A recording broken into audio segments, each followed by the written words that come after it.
Welcome to Midwest Paranormal Presents Paranormal Soup. I'm your host, Jason Bland. And yeah, it's open lines. It's extended World Wide Web of Weird as much as I could last minute. Sadly, our guest fell ill. She felt horrible for canceling because she's had to cancel for falling ill before.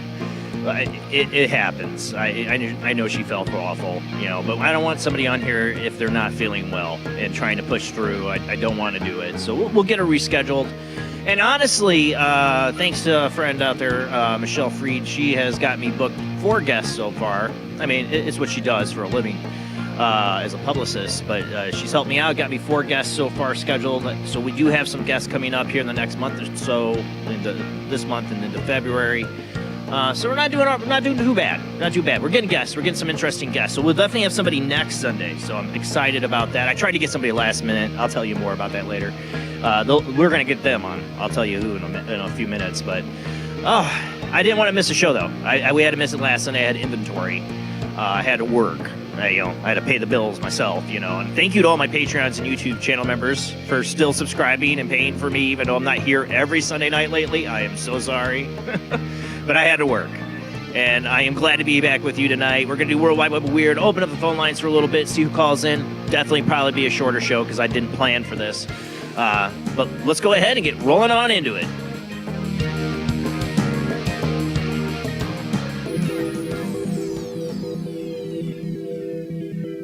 Welcome to another night of Paranormal Soup. As I said before, I'm your host, Jason Bland. No guests tonight. Open lines, World Wide Web Weird. Oh my God, we already started off with a super chat donation from James there. Thank you. Thank you, James, so much, man. That means a lot. It does help pay the bills. Thank you so much. Every little bit counts. Or Jim Rat. Yes. No, I'm glad to be back. I just did not want to not do a show, even if it's a short one. I hated missing last Sunday. I could have totally done a show last Sunday. I've been doing this job that I work at for like 16 years, and me and my manager that I work with, we've been working together that long, and we have it like down to science. I was out so early, I could have done a show. I got home, I was a bit beat, so I was like, I have no plans. I don't know what to do. I'm not going to do a show still, so I'm sorry about that. But joining me as always is Jamie D, my beautiful co-host. How you doing tonight, Jamie? Doing well, thank you. I don't know if you've heard from Rob. Rob's going to join us tonight. I know, some nights it gets pretty late for him, and he has shows, too, a lot of times on Sundays. So I don't know if we'll see Rob tonight. I'll tell you who I tried to get here because it's part of my first segment of the World Wide Web of Weird. And we do have a little bit extra weird to get to, so, let's go ahead and roll into the World Wide Web of Weird.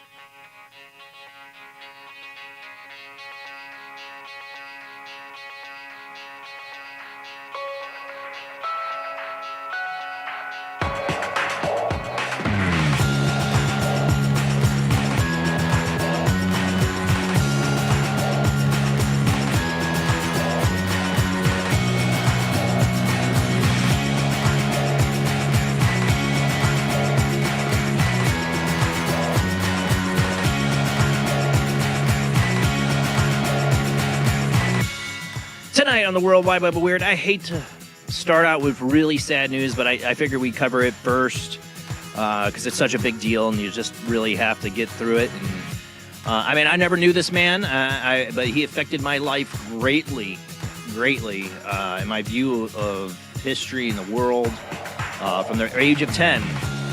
Eric Von Daniken, as you probably all have heard, has passed earlier this last week, and it's definitely a sad opening to the World Wide Web of Weird.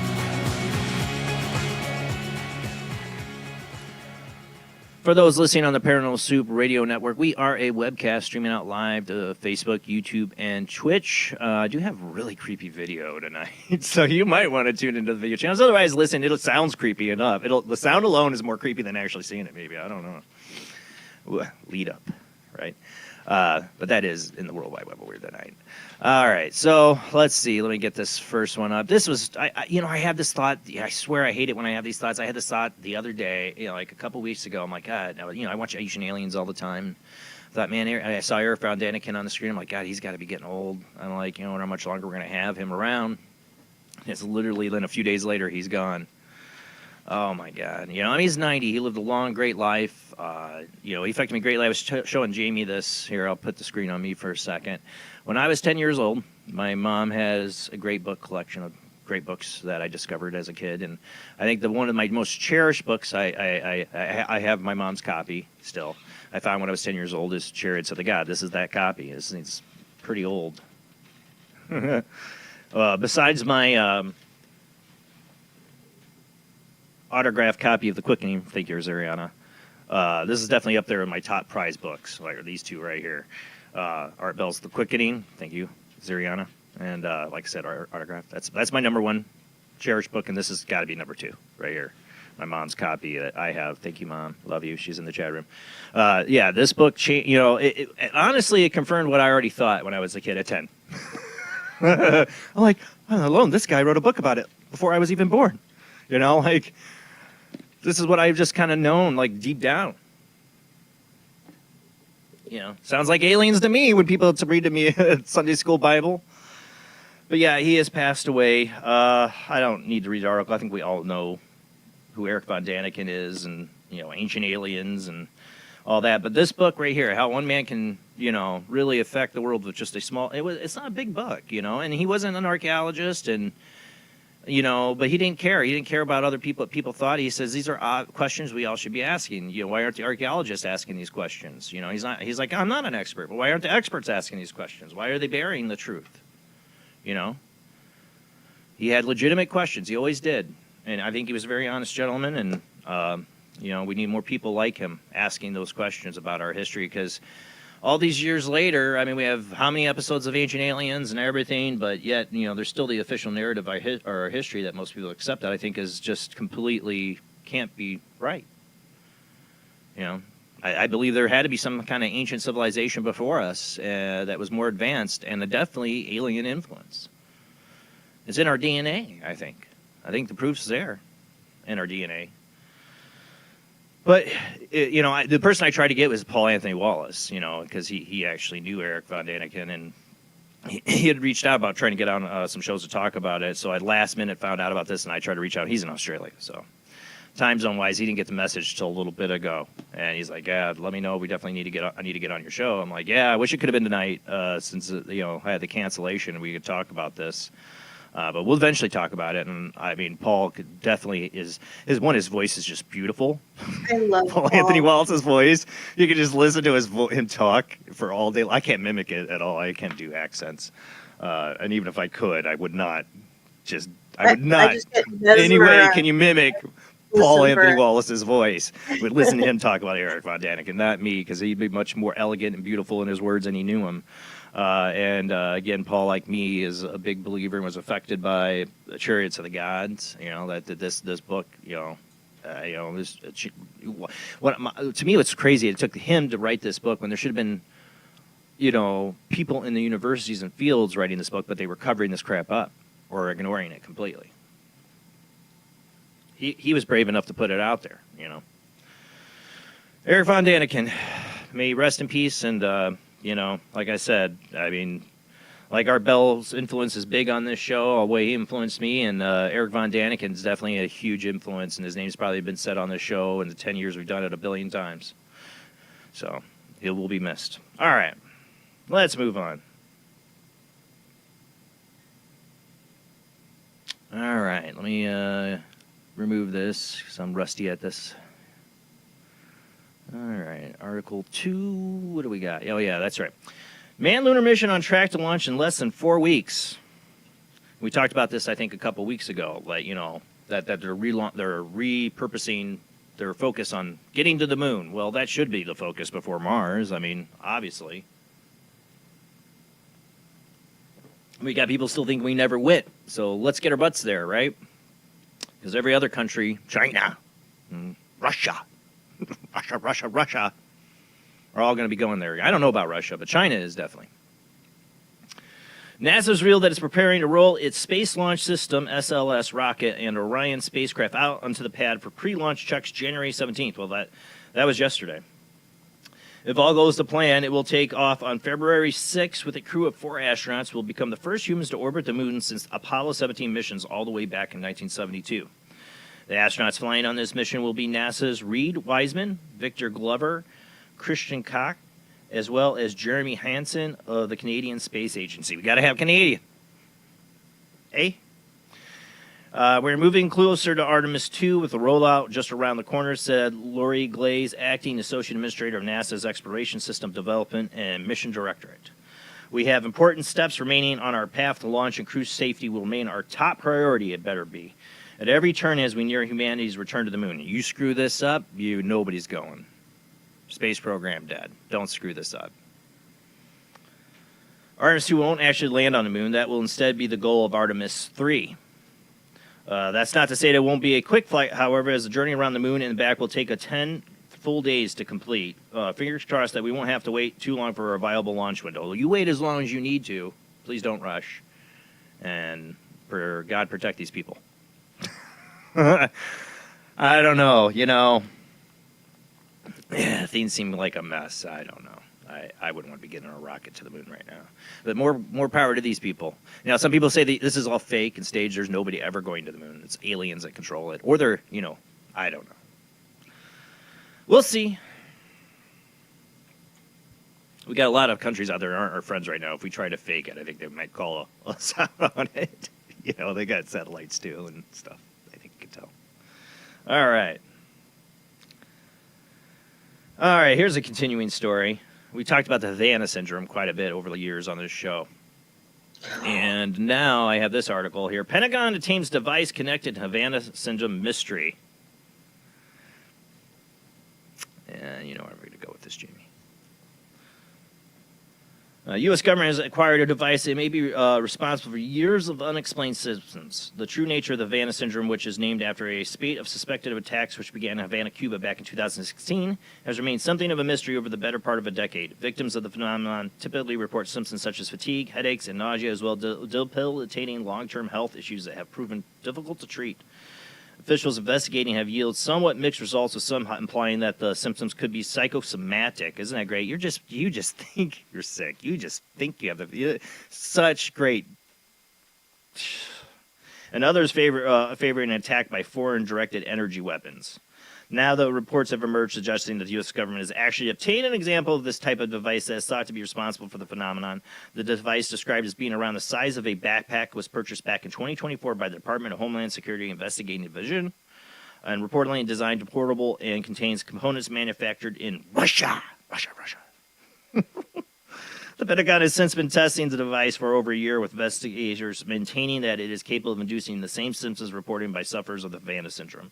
So far, the full findings have not been published, but if these reports are true, then it not only explains the phenomenon, but also suggests that a foreign country is responsible for it.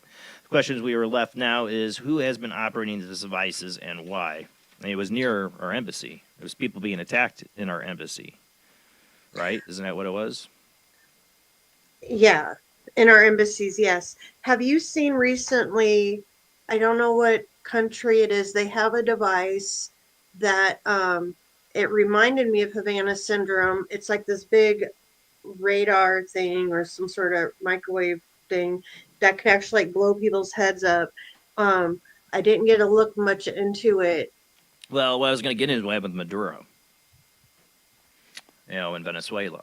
Yeah. The reports of the military that have come out that were there on the scene saying that they were guys having they had blood coming out of their ears and nose and passing out and falling down, puking, and like that we were using some kind of electromagnetic or subsonic device on these guys. Mm-hmm.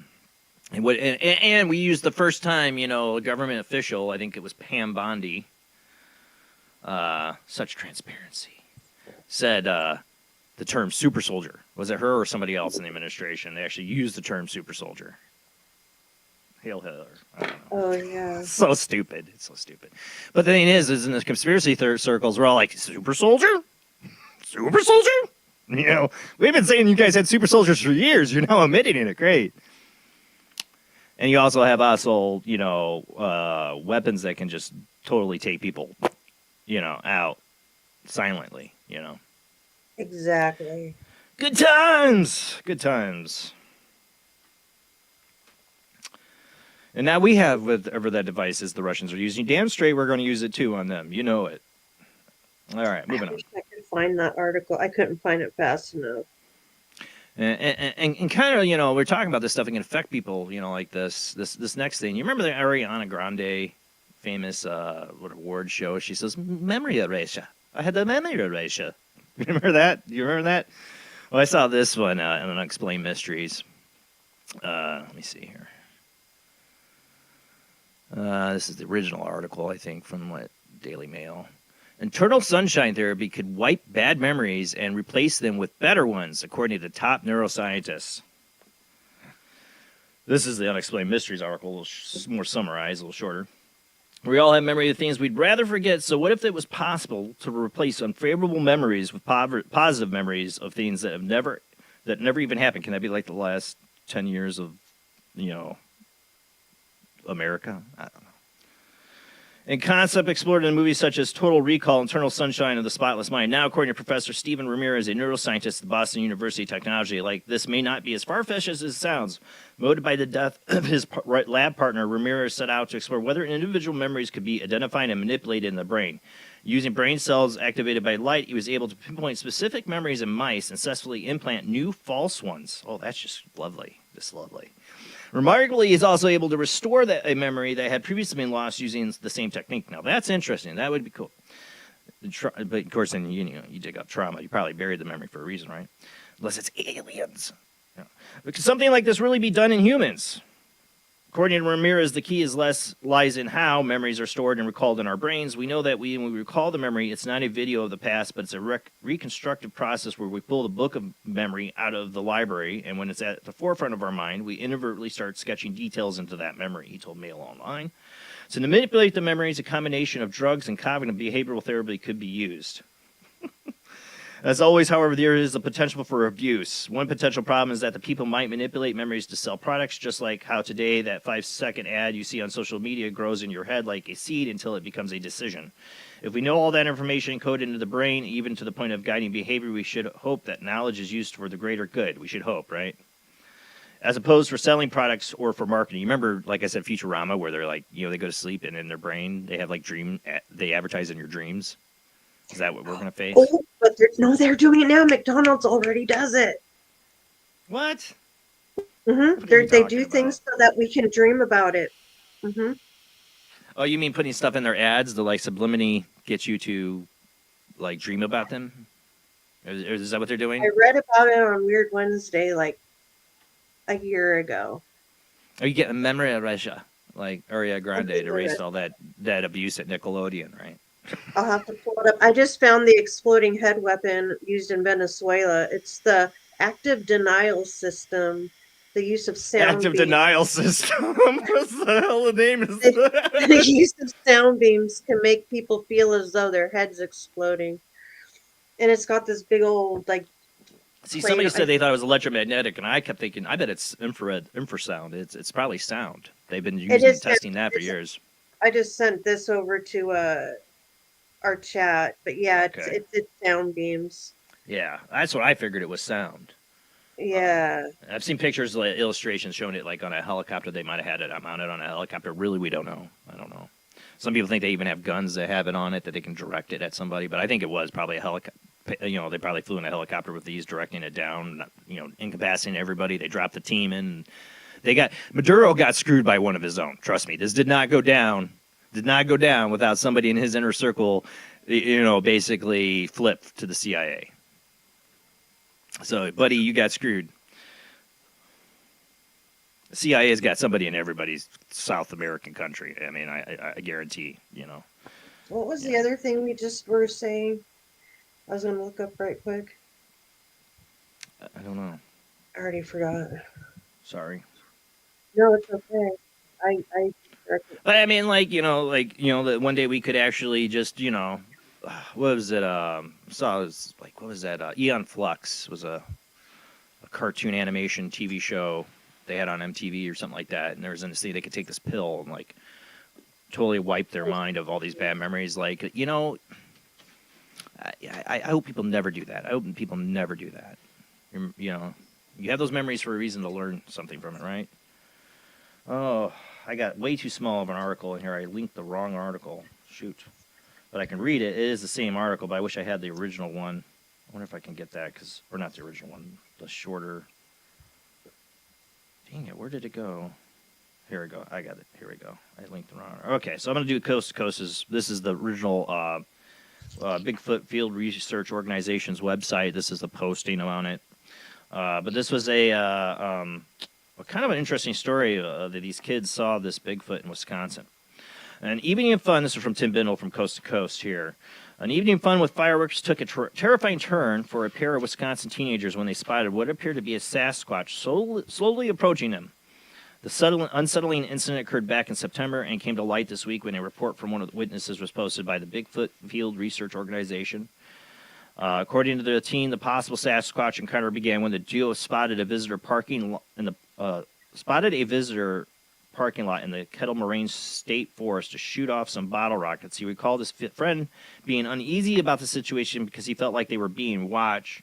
What the witness also said he experienced deep down. Setting aside their trepidation, the pair proceeded to play with the bottle rockets for approximately 20 minutes until the witness went back to his truck for more fireworks. It was then that he noticed a sizable shape moving along the street across from the vehicle until it was directly in front of him. When the teen's eyes adjusted to the darkness, he got a clear view of the mysterious interloper. He saw a very, very large, upright figure with white and blackish gray hair. Astounded by the shocking sight, the witness alerted his friend to the creature's presence, though he only caught a glimpse of its head and shoulders due to the darkness of the moment. Chillingly, the teen recounted the suspected Sasquatch, I will say that 4 times fast, started to walk toward me slowly, almost in an intimidating manner, approaching me without an ounce of fear. Well, yeah, I mean, this seems, 10 feet tall, and I don't think he's fearing some little scrawny teenager. When the creature reached the edge of the parking lot, it was lit up by the truck's cargo light, providing the witness with a better look at what he described as a muscular, hair-covered, bipedal creature standing around 7 to 8 feet tall. There we go. Interesting, he also noted that the possible Bigfoot, interesting enough that the possible Bigfoot sported a face that was blackish and almost oily looking with black eyes and a slit for a mouth. Understandably shaken by the giant figure, the witness and his friend quickly jumped in the truck and fled the scene, nearly backing over the creature, which managed to jump out of the way before they hit it. I don't know, do you think it's a couple teenagers telling a big tale, or... I honestly do. I don't think teenagers are really interested in making this kind of stuff like this anymore. They're too busy on Instagram and TikTok and all that other stuff. Well, it's what will give those clicks on TikTok and all that. The views. Details they give are interesting, like the oily black face, black eyes, and the grayish white hair. I mean, it's not like they describe like seeing like a typical Bigfoot. What if they said, "Hey, Chat GPT, AI over, give me like a overrun on what a Sasquatch would look like." Yeah. And it yeah. I don't know. I don't know. I mean, what do they get out of making it up? Honestly, clicks and views on their social media. Yeah, but channel. They didn't. They went to Bigfoot Field Research Organization and are anonymous. Well, That gives a lot more credibility. So that gives them nothing. Right. They don't get anything out of it. That's what I'm saying. Yeah. All right. Let's see. I was looking. Okay, here's the creepy one. We're almost going to run out of time before we got to go to commercial break. All right, so I'm going to have to mute this as soon as I do get it up here because it's going to start like right away. Oh, let's see. Whew. I might have to turn that down. Let's turn that down a little bit. All right. Creepy video allegedly shows ghosts climbing up a mountain in India. Filmed after dark, the clip was reportedly recorded in a mountainous part of India's northern state of Himachal Pradesh. Shows what looks like a hooded and cloaked figure in the gloom. It was posted on X by user Salani. I don't know. I butchered that, I'm sure. I have nowhere close. And has since racked up hundreds of thousands of views. The video is also over social media showing a ghost sighting in Mandi area. They wrote, one thing is sure, there are many places where people have seen or felt such strange presences. Most probably it may not be an authentic one, but have you ever felt any paranormal activity? So they're saying we don't know if this is authentic. Whatever. Something creeps me out about this, though. I don't know what this is, but the people in the background more than anything. Listen. I'll do a zoom in of this here, too. We're going to run out of time.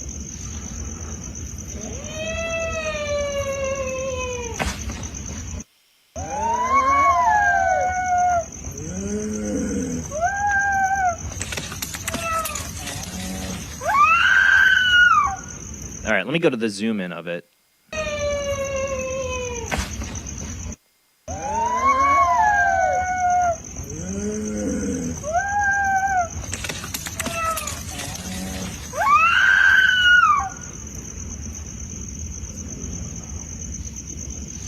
I think they're making the noises to try to like scare it away. Is that I'm guessing? Was some it might of be that a cultural people, thing? like was that a person? Yeah, those are all people. I think the creature's like, what are you people doing? That's what Look at he looks at the animals. None of the animals even flinched. Yeah, I don't know. We got to go to commercial break. We got more weird stories when we come back. And like, They're and then I mute myself. And like I said, it's open lines too. We'll open up the phone lines tonight. Mike, I got your email with the EVP. I listened to it very briefly right before the show. So if you want to call in, we can play that tonight too later. But we're going to go to commercial break. We'll be right back with more weird stories in the World Wide Web of Weird after this short commercial break.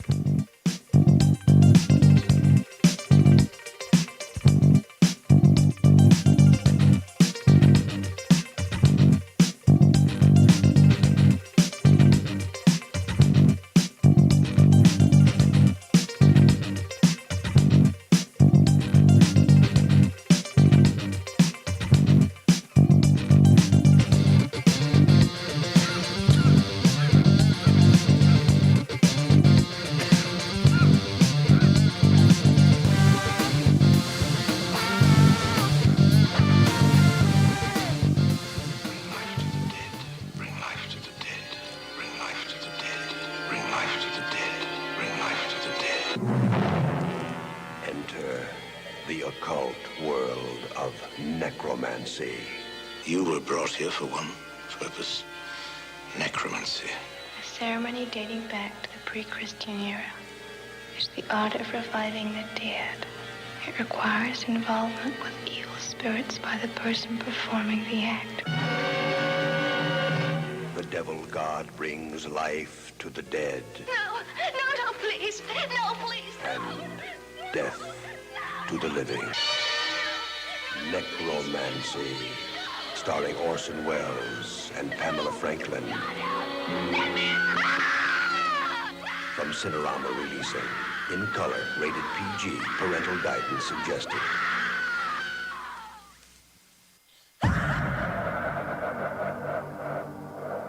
If you are interested in discovering the truth about the paranormal and want to hear from leading researchers in the field, join Justin Brown on his 3 weekly shows named My Paranormal Soapbox, Necromancer Live Show, and the Supernatural Symposium, live on Facebook, YouTube, and InterfaceDeath.net.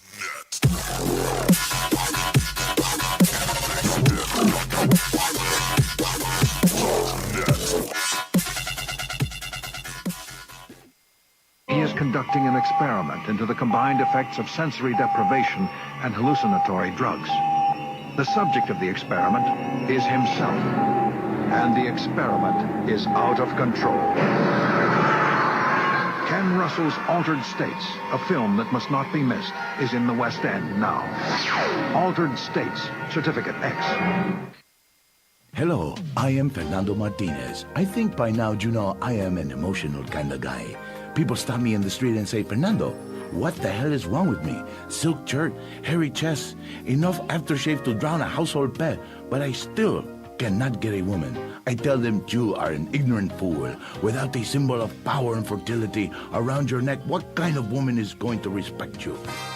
That is why I have teamed up with Medallion Man, the shop for medallion needs. Medallion Man caters to all levels of masculinity. For the strong, silent type, a medallion the size of a hubcap will say everything that needs to be said. Even singing medallions for the Casanova, who knows music is the food of love. Model trains, dollhouses, diapers, whatever your interest, we've got a medallion for you. Don't forget, every woman knows if you can't support a medallion, you can't support a family. This is the sound of a space clock aboard a U.S. satellite 180 miles above the Earth. No one winds up this timepiece.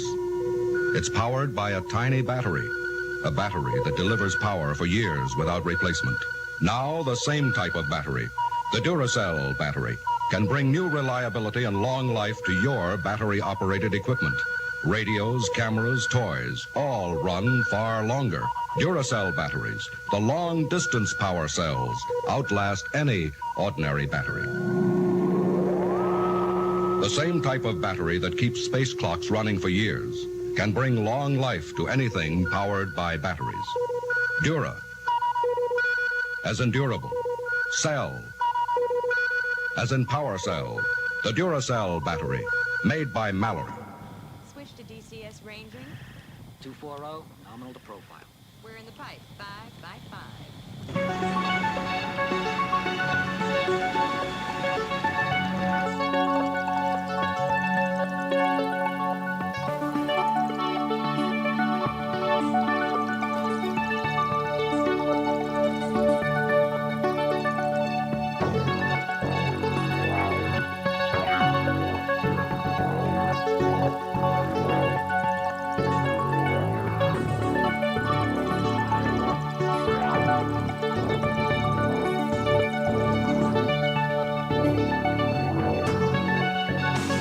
Tonight on Paranormal Soup, it is open lines, extended Worldwide Web Weird, a little bit extended at last minute. Guests had to cancel if you're just joining us. So, yeah, you call in, you make the show. I know I had listener Mike send me an email of an EVP we might get to listen to tonight, or not EVP, a Spirit Box session he did. And I'll open up the phone lines here in just a second. And then we do have some more weird articles. It'd probably be a shorter show because, like I said, I didn't plan on this. I tried to get Paul Anthony Wallace last minute all the way over in Australia. We're going to get him on. We got to get him on. I miss having him on. That beautiful, beautiful voice. But the lines will be open here in just a second. But let's go ahead and get rolling into the show.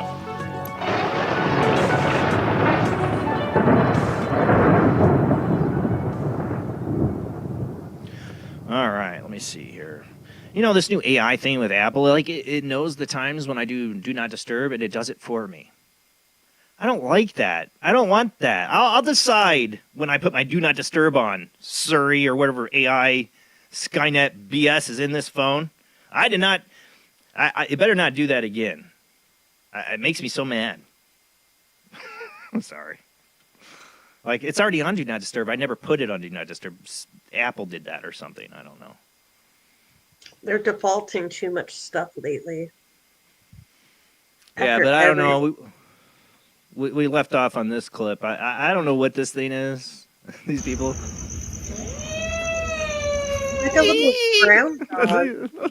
That's the noises they were making. I think it is like them trying to scare it away. Like, you know. I think they're like, tripping in the desert. I like, hey. I'd be tripping when I see. I think I'd be tripping when I saw something like that. Looks like the Predator out there. I don't know. It almost looks like a monkey though, but with like dog ears. I don't know.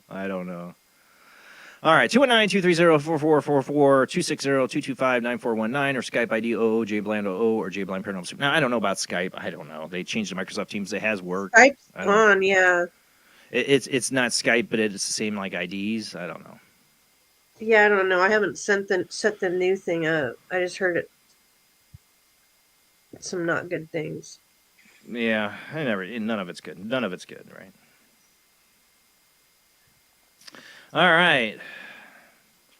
And you thought we were going to be done talking about 3i Atlas, and you would be wrong. You'd be wrong, because here we are, talking about 3i Atlas. I'm sorry. CIA refuses, it's who is not talking about it, right? The CIA. Mm-hmm. The CIA refuses to confirm or deny that it has records on Comet 3i Atlas. With 3i Atlas now heading away from the Earth to resume its journey through the solar system, with NASA, and correctly just looking at Earth, the aliens, and saying, roll them up, Morris, roll up those windows, and driving on by. NASA have conclusively determined to be little more than a normal comet. It would have seemed as though the story of this intriguing interstellar opera was all but over. But as recently highlighted by Harvard's Professor Avi Loeb, you just will not let this go, Avi, will you? In his latest blog entry, it seems that it wasn't always a foregone conclusion that 3i Atlas would turn out to be harmless. On December 31st, the CIA replied to a Freedom of Information Act request submitted by the Black Vault's John Greenwald Jr. by stating that it could neither confirm nor deny the existence or non-existence of any records pertaining to 3i Atlas. Greenwald Jr., who is going to file an appeal, maintains that this is a standard response when records do exist, but the CIA doesn't want to release them for various reasons. If the conclusion that 3i Atlas is a comet was clear all along to everyone within the government and academia, a NASA official presented the case, then why would the CIA treat the possible existence of records dealing with the natural comet as sensitive enough to be classified, Loeb wrote. He went on to suggest that this could indicate that 3i Atlas has been investigated by the CIA as a possible black swan event, something that could pose a serious threat to human society. But revealing such a possibility would have been detrimental to social cohesion. Oh, yeah, the CIA is great for social cohesion. Ask any third world country.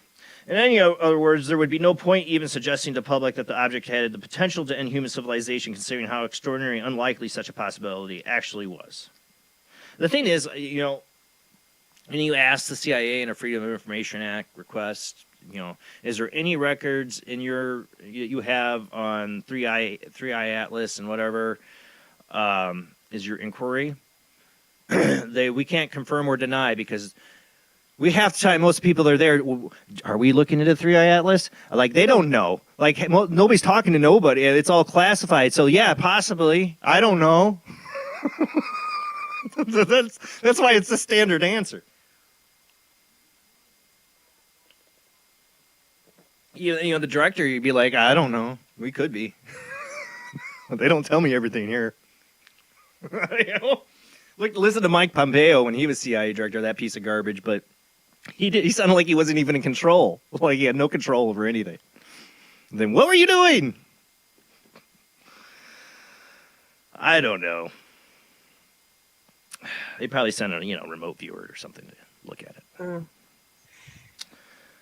All right. So here we go. Study ranks states by alien abduction odds.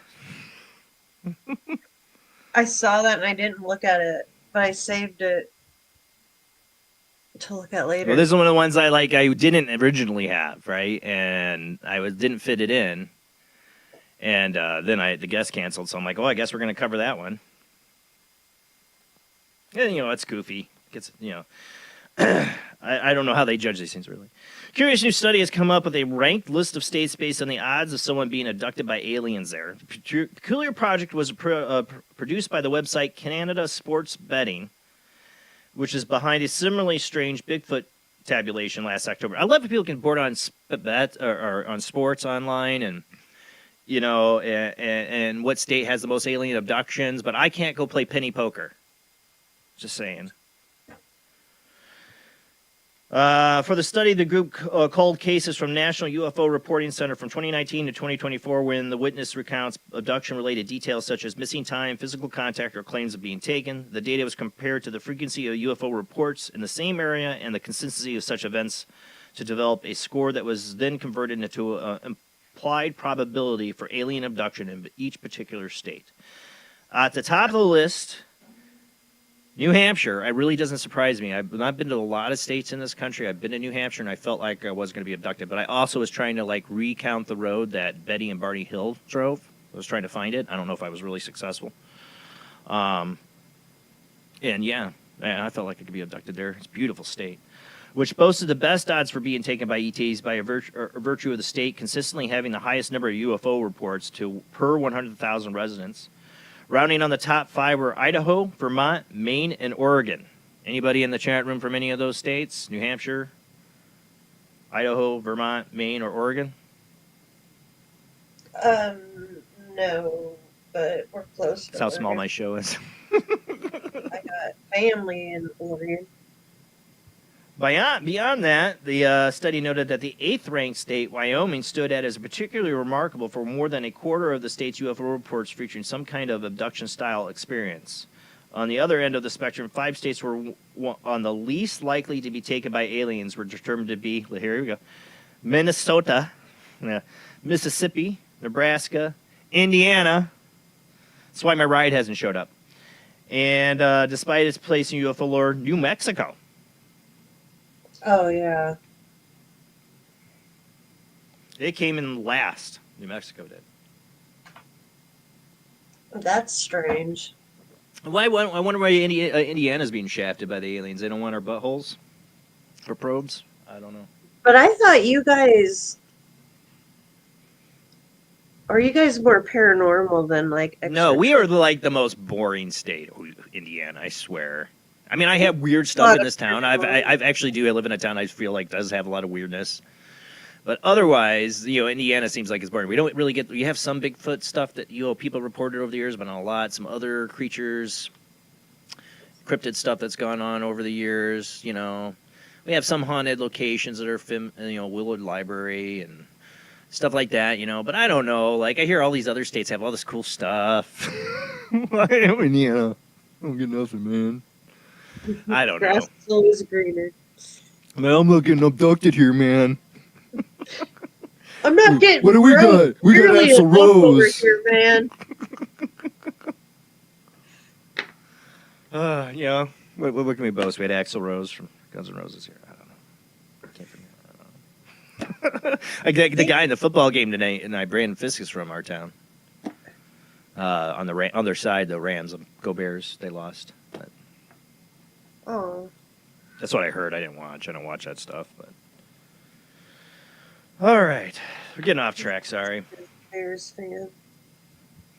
Yeah, that study by rank, I didn't get to look at, like, the actual study or, like, all the states where they land, but you got the top 5 and you got the bottom 5 in Indiana. Bottom, very bottom. Aliens don't like us Hoosiers, I guess. We're just that boring. We're basic. I picture more, like, spread out mountainous areas, like, I don't know. Well, I would think, I would think, like, New York would be on there. It seems like Hudson Valley area and New Jersey and stuff like that, and that area has been big. But you don't know what they based it off of. Well, they do, off the UFO reporting and experience thing from, they use that's the data. All right, next article. Leonardo da Vinci DNA sample potentially obtained from his artwork. Let me see. I'm still waiting on the article to load. All right, there we go. In the water. One of the world's greatest ever minds, Leonardo da Vinci was not only a genius, but a skilled artist as well, creating multiple works of art that remain among the most celebrated in history. Now, an intriguing discovery has been made that could provide first concrete genetic insights of the man himself. A DNA sample retrieved from one of his pieces of art. The sample came from a red chalk sketch known as Holy Child. Though there is a snag, we don't know for sure if Da Vinci actually created it, nor do we know for sure if the sample is his. That said, an analysis shown similarities between the sample and that retrieved from a letter penned in 15th century by Fiorenzo di Giovanni da Vinci, one of Leonardo's relatives. This leaves a tantalizing possibility that the samples from a drawing could be his. According to geneticist Charles Lee of the Jackson Laboratory for Genomic Medicine in Connecticut, the odds of the DNA belonging to Da Vinci are about the same as a coin toss. If Leonardo's genetic material could be definitely obtained, it would provide a new insight into his abilities while also helping to authenticate some of his other works. Yeah, well, like trace his DNA to his other works, sure. I mean, how much DNA did he leave around on it? A lot. What kind of DNA? Man, this guy, you know, they on Ancient Aliens, they talk about Da Vinci like he was. What are you saying?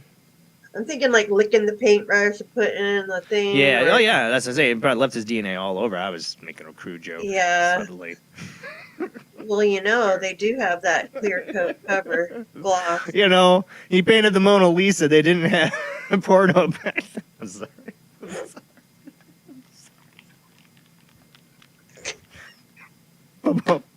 I'm sorry. That's what happens when guests cancels. I make bad, dirty jokes. I'm sorry about art and history and stuff. You're never going to look at the Mona Lisa the same, I guarantee. All right. I know why she started to smile. Leonardo, put it away. No, sorry. You know, they always talk about this guy's like, you know, it could be like, I mean, he was like, you know, this is the award winner of man ahead of his time person. You know, like way ahead of his time. Yeah. Like, is he a time traveler, an alien? Why was he so, you know? We watched it, you know, we get some 50 years from now, some society totally changes and everybody's like, yeah, cloning's cool. It becomes some dystopian nightmare and they're cloning dead famous people and they got this DNA and then they clone the guy and it turns out it was like, you know, some piss boy or somebody working in there changing the urinal. That would be wild. You know, I don't. You use the wrong painting. You should just use whatever you found on the Mona Lisa. That's guaranteed to be his. No. Yeah. Could be a lot of. Then again, it could be a lot of dudes. There could be a lot. There's no porno. They could light CODIS up trying to find a DNA match. I'm sorry. I'm horrible. All right, let's move on.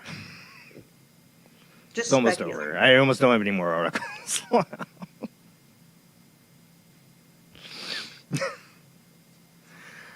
All right. Speaking of collecting DNA, man charged with stealing more than 100 human skeletons. I want your in Pennsylvania.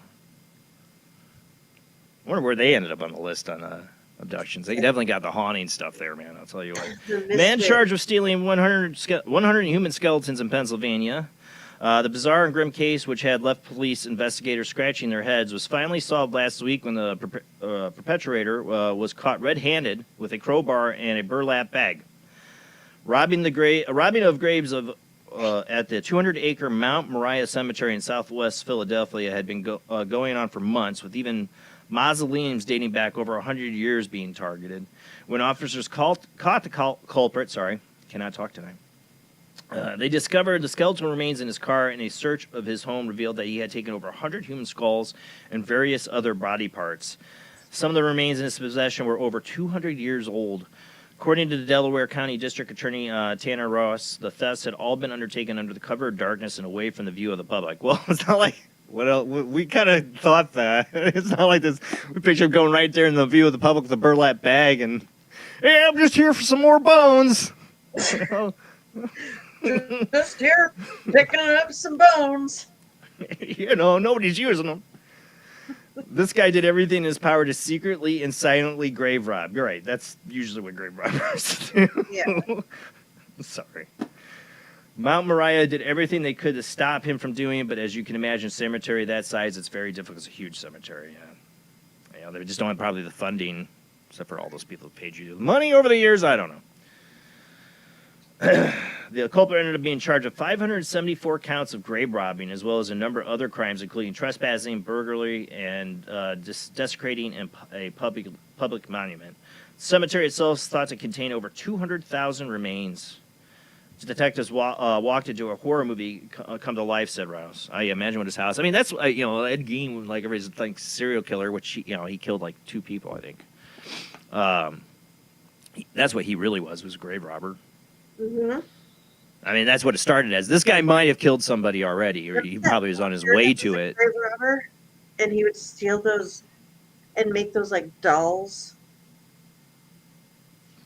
I love that's what Beetlejuice's background was in this sequel. He's a grave robber. But, you know, look at this guy. I mean, it starts with grave robbing and Satanism, and then it leads to, like, you know, you being, like, killing people or something. I don't know. You see that look in the eye. Yeah. Yeah. Yeah, that dude's gone to the dark side. Yeah, it's not like a soldier's, you know, stare. They call it what, like the thousand. I hate neck tattoos. I'm sorry, I don't mean to offend anybody who has a neck tattoo. Nothing against you. I don't hate you because you have a neck tattoo. But something when I see it on the neck, I'm like, oh, you know, like subconsciously I think, oh my god. I don't have tattoos. Obviously, I'm a pussy. I don't like it, but man, I just don't like even looking at them. Dead inside. Yeah, like he looks like he doesn't give two Fs that he just got arrested for stealing a bunch of body parts. Mm. I mean, what I would love to know, I know, what he was up to. What was he doing? Like selling all the black keeping them, not right? I mean, that's a possibility, you know. Or it didn't sound like he was selling them. He was kind of holding on to them from how many they found, though. You know, like what was he doing? You know, I have friends. Ging was trying to make a leather suit of his mother, you know, like to wear. You know, what was this guy doing? I know people that have human like bones, but they like obtain them the correct way. My wife can testify to this, and Judy was with us, and some other investigators. When I used to do paranormal investigating, we did this house really out in like the Long Beach area of Indiana. It's like rich people's houses, and this was an old house, big, beautiful, and being redone. They bought it for like $800,000. It was going to cost another $800,000 to remodel this house. And these people were, and the mom and her daughters were really scared to live there, and the dad was always blowing them off about it. And we had some stuff. I never can say anything crazy happened, but I never really got to present the evidence. The father really did not want her to be scared. So I never really got to present her with the evidence. Anyways, though, we're in his like back little like garage shed area. They didn't tell us anything was off limits. You know, they weren't being like that at all, you know. And we're in there, and it's not like we're trying to search through stuff, but it was like just sitting there in this box. I hope nobody of my investigators were searching. It seemed like it was just sitting there in this box. I don't know how his wife never saw it. She did not know. He had a human skull. Because they go, Jason, is this real? And I'm looking at it, and I'm like, yeah, that's a real human skull. I'm not an expert. I am not some forensic, CSI guy. But I think I know a human skull when I see one. This is real. This is a real human skull. So we wait for the owners, to come back after the night's over, or I call them on the phone. We end up calling them on the phone. That's right. We call them on the phone because they never came home that night. We were there. They gave us the keys. And we're like, you have a human skull. And the wife's like, what? And her husband's like, oh, that's mine. What do you do as a paranormal investigator at this point, right? Like, what are you thinking? Like, this guy's got a human skull in his house he never told his wife about. What's the thoughts you have going in your head? Can you think what I was thinking? Turns out, this is the story he tells us, is that as a prank in college, he stole it from the anatomy class, whatever. He stole it out of one of the classrooms. That's the story. I mean, I guess, right? But his wife's like, I don't want that thing in our house. Like, boom. He's like, yeah, you guys can have it if you want.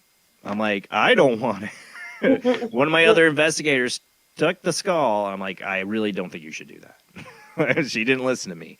I honestly have no idea. I think she turned it in somewhere or whatever, or I don't know, but that relationship with that investigator fell apart, and I never know. I don't know what happened to that human skull. I really would love to know. Anatomy, sorry. But yeah, that happened. I mean, why do you hold on to the human skull? This is like a prank. I mean, it was a real human skull. I don't know. All right. I'm almost out of articles. Yep, I only got 2 more. And like I said, you can call in anytime. I only got 2 more articles.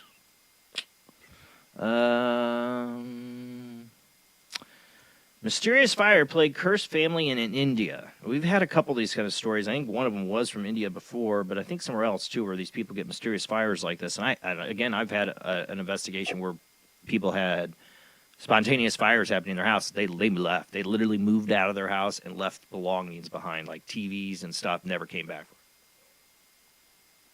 That's how scared they were.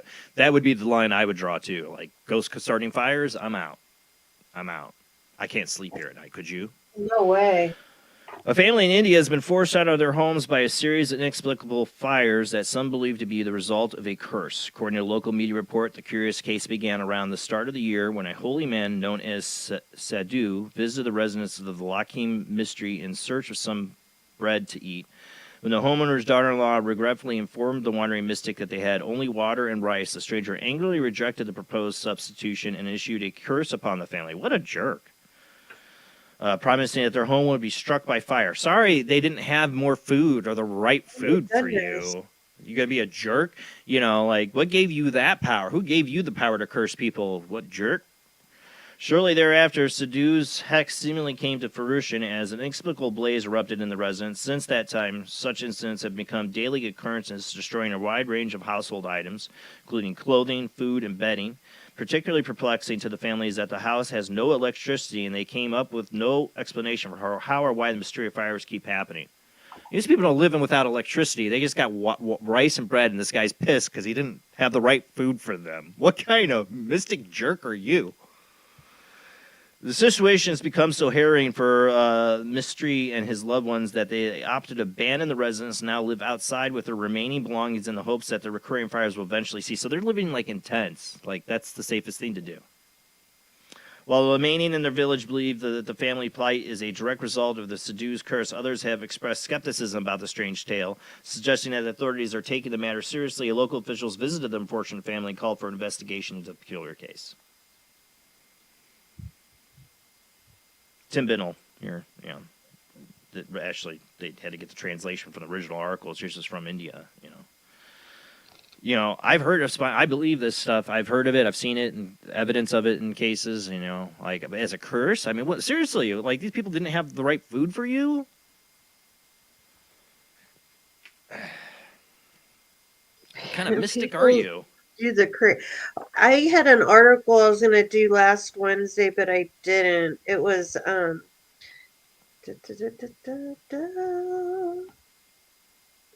worst things people got stuck in their butts last year. I did that one. And the girl who snorts her food. I did that one. Snorts her food? Yeah, she blends up all her food and snorts it. It's like that weird fetish show, whatever it was. That she was on it too, and like her date. Like people like her, have to breathe in I don't remember. I saw weird eat dirt or stuff like that. That's horrible. I don't want to watch it. Strange addictions. Yeah. Oh, a fortune teller steals a client's phone to confirm his own bad luck prediction. He was telling the guy he was going to have bad luck. You're going to lose your phone. Didn't tip him, or I don't know. Take it. And $50. Stole his phone, and so they went. Oh, what do we have here? Your mother's old diamond ring. They found dude's phone at the bottom of some box, in his stuff. Oh, but you had a call. Hopefully, I think Drake was going to call. All right. This I think is. This is Drake. And I think Mike might have been trying to call, and I missed it. I don't know. I saw a text from Mike on here. I got Mike. If you're listening, I saw your email. I see your text there too just now. I killed the audio here so I don't get an echo. Yeah. Kill. Extinguish thy radio. Yeah. Or Facebook, whatever. YouTube. Facebook. Yeah, I'm on the YouTube stream. I'm also listening to the other one from PRT on their side too as well. Well, thank you for calling in. Yeah, so I figured I'd give you guys a call in. It's another slow week again. Too bad, guest speaker Yeah, but I have booked up guests. Like I said, Michelle Freed is a publicist. She got 4 guests booked for me recently coming up. So thankfully, I should get into writing books. Or Jamie might not like this AI to help me write books. I can see AI helping people with like editing and grammar and stuff like that, helping. Yeah. Totally. Coding and it's like having a personal editor with you at all times. Yeah, I'm not totally against it. Yeah, and I've actually been playing with the technology. There's been some interesting updates on my end that I've been playing with. I've figured out how to get it working on a regular computer so I can talk to an AI without the internet. It just takes about 20 minutes to answer why the sky is blue, but... I would love that. I admit it, with AI, I'd love, as somebody who went to film school, and I would love to have my hands on like the full studio of AI, like generating video stuff, prompting, and all that. I would go nuts with that. That's actually what I'm being asked. That's what I'm being asked to look into, but I'm not quite familiar with the models in that era. But I can update Jamie, though, on how they train AIs now. It's pretty impressive. If you were to get the entire Library of Congress and sit there reading 24 hours at the fastest person could read forever, would take something like, 26,000 years for a single person to read. So they basically are training that knowledge is where models start from. And then everything spawns from there where you have different tweaking for the different experiences. Because from what I'm now seeing, AI, the way it actually figures out an answer to something is kind of like when we come up with a thought and you imagine something and you're trying to describe it. That's the translation that I'm running into. Yeah. But I'm really kind of confused at how certain models are able to create stories and tweak it around, and the output isn't repetitive. Right? The way AI comes up with stuff in videos, it's like it almost reminds me of how the mind dreams. That's exactly what I'm seeing, because when you're stuck on a problem, you just have to sometimes take a break and try to dream up a solution that might just work and might give you the answer that you're looking for. AI is actually kind of doing that continuously. It may go through 100 bad solutions before it gets to the right one, but... Or nothing very much original, because it's pulling all of its knowledge from the human database. It doesn't have the originality of a human. Well, that's the thing. That's the part that I don't understand, is that if it was not truly original, then why does, if I ask the same question, it actually gives me a slightly different responses? Yeah, so that could be how the language models interpret. But now, there's that's enough only data to the give you English variable language. responses. Now, let's just say all of a sudden... It has enough data to give you variable responses, is why. Well, that's where the language structures that's really misleading. Now, that's from the basics starting, let's say the GPT-3 models, when it was out, would make mistakes on its response, kind of like a third grader that would misspell a word a lot. Yeah. That was kind of the mistakes it made. But the language model of it is I shouldn't say how it, from the way they explained it to me and looking at some of the engineering courses, is that they don't actually train it with once the library's been trained in there, it does not hold the original information. The tokens are actually storage of data that are related to each other, but don't even translate to English, is what I'm saying. Yeah. Don't even translate to Spanish. But if you ask for a response in English, then it looks through its knowledge base and say, okay, this is the closest match for the words, and this is where it gets you the response plus the interpretation of what you spoke to it. Now, because that's just the language model of textual language, which is easy for us programmers, because I'm a computer science major, I learned how different computer languages work and their syntaxes and how their functionalities are. I'm not really good at writing because that usually requires people with thought, feeling, emotions, and that side of things. And that requires a lot of experiences. And the more experience you have, the more you can sort of feel and connect to certain things. So that's where the breakthrough is, that I'm not quite learning and how AI is actually sort of perceiving the world. Now, because the fact it can only see through our computers and through a lens of the cameras and stuff like that, it hasn't had that concept of experience. I will agree with you on there. But what is experience? If a person were to go out 100 trips a year and just experience the world, they now know everyone's culture. They may not know the exact response to give, but they know a little bit artifact of each thing. And that's what I think the relationship of the models are. Because even with the model databases, or whatever you want to call them, you can't just run them. You actually have to have an interpreter, and each interpreter does different sort of tasks. The common one is text-to-speech, speech-to-text. The more advanced one is art, and this is where you get into the experience part of things, where if you train it with a lot of similar models of art, it will try to structure its art related to those models. Not exactly the same, but then you could ask it. Yeah, that's the part that I'm actually lost at. So I'm actually trying to get bigger computers this week to play with that stuff. Like I said, I would just go to town. Did you see, like, I'm a big Star Wars fan, and don't let the door hit you on the ass, Kathleen Kennedy. The Beggar's Canyon AI and that stuff, like the guy made this, like, you seen that movie, like little short movie he made like that? It was pretty incredible. I mean, I get, what they can do. I saw some examples. I have a friend of mine that's working on some character modeling for a possible another platform we want to launch, and just to play around, see if we draw some interest in making another game or something. But I've heard of games made with AI is not getting good rep right now. So no. But for us, we don't. I was watching another YouTuber that actually is literally AI is practically his assistant, and he used to use a lot of web AI. But one of the things he talked about is that once it fills the context, because there's 3 types of memory, and the 3 types of memory that they call, they classify it. One of them is similar to your long-term memory, your short-term memory, and the task you got to get done right now. So you look at the stuff, you get the task done, you research it.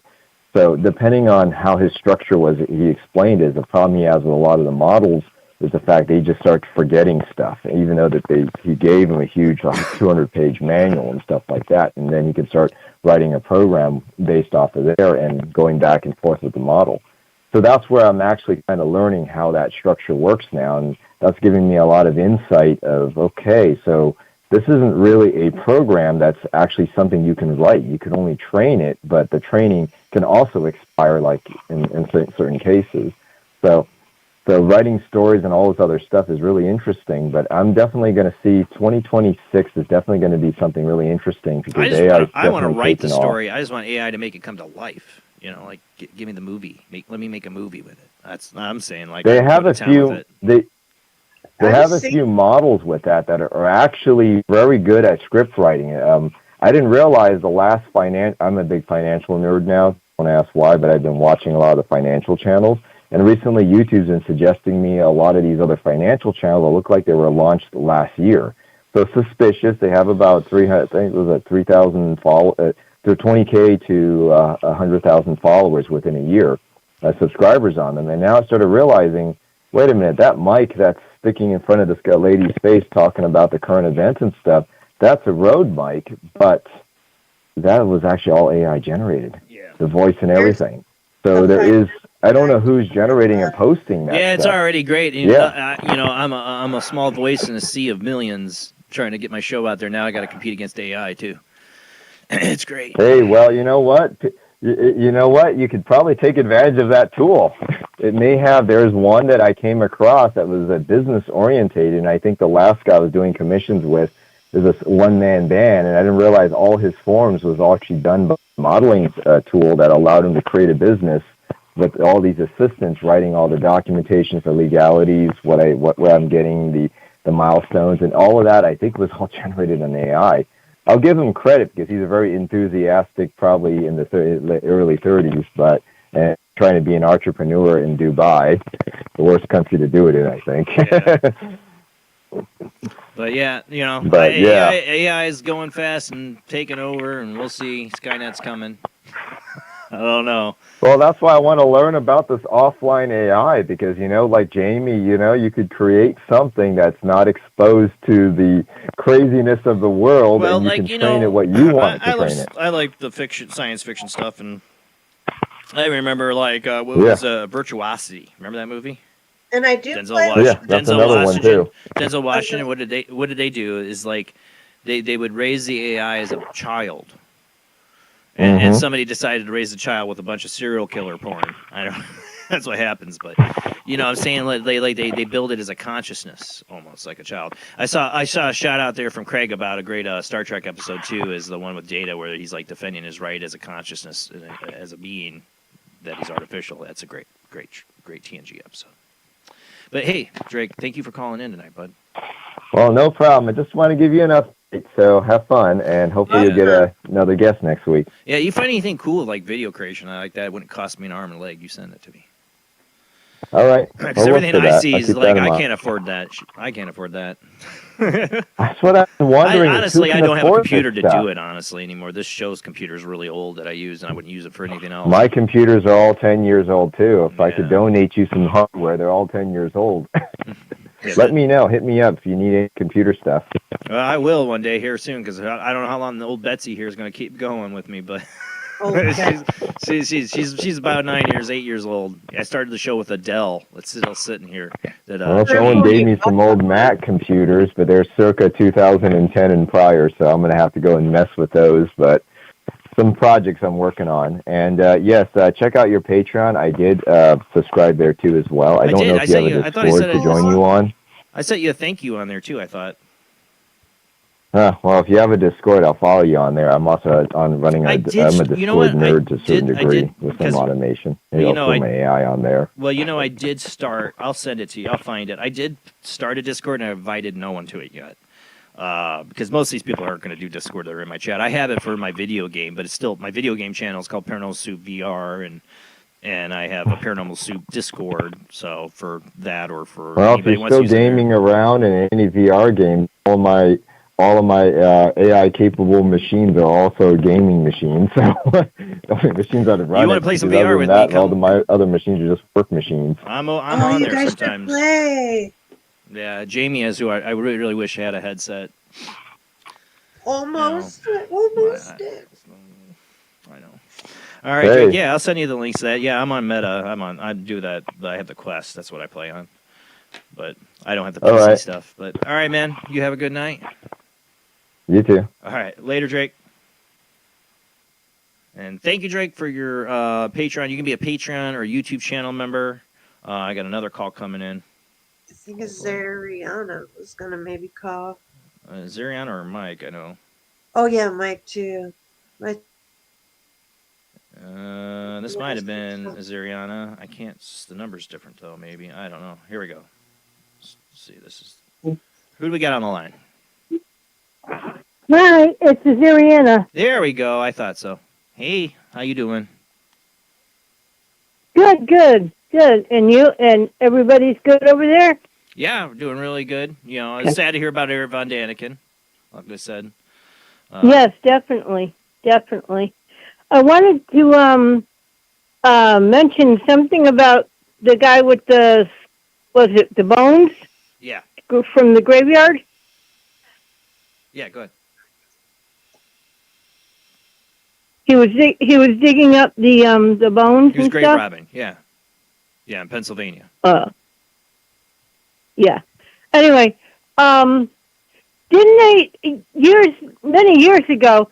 Didn't the doctors pay people, like in England and stuff, for bodies for H.H. Holmes, medical experiments? H.H. Holmes, one of America's first serial killers, was infamous for that. Well, one of the reasons H.H. Holmes was built his murder castle, besides robbing people's personal belongings there when they would come in for the World's Fair, he was also stripping their bones and selling their skeletons to universities and stuff. Right. And I know in England, old time England, they used to hire people to dig up bodies for experiments for the medical students. Yeah. Since they were. And that was highly illegal. I mean, that Mary Shelley, classically, put that in her fiction, but she based that off of truth. What they I was wondering. I watched a lot of Law and Order and stuff in the crime shows. Is it possible now? One of the episodes had people who didn't have insurance, medical insurance, or enough medical insurance, that if they broke a bone or needed what was it? One of the kids shattered his knee, so they gave him another knee and part of a bone and stuff. And there were other organs involved, and these kids. Yeah, something like that. something like that. And they were getting later, like a year later, they were getting like one boy got ovarian cancer because the person that died had ovarian cancer, the female, and then there was something else where the kid was developed some kind of cancer because the person died of cancer.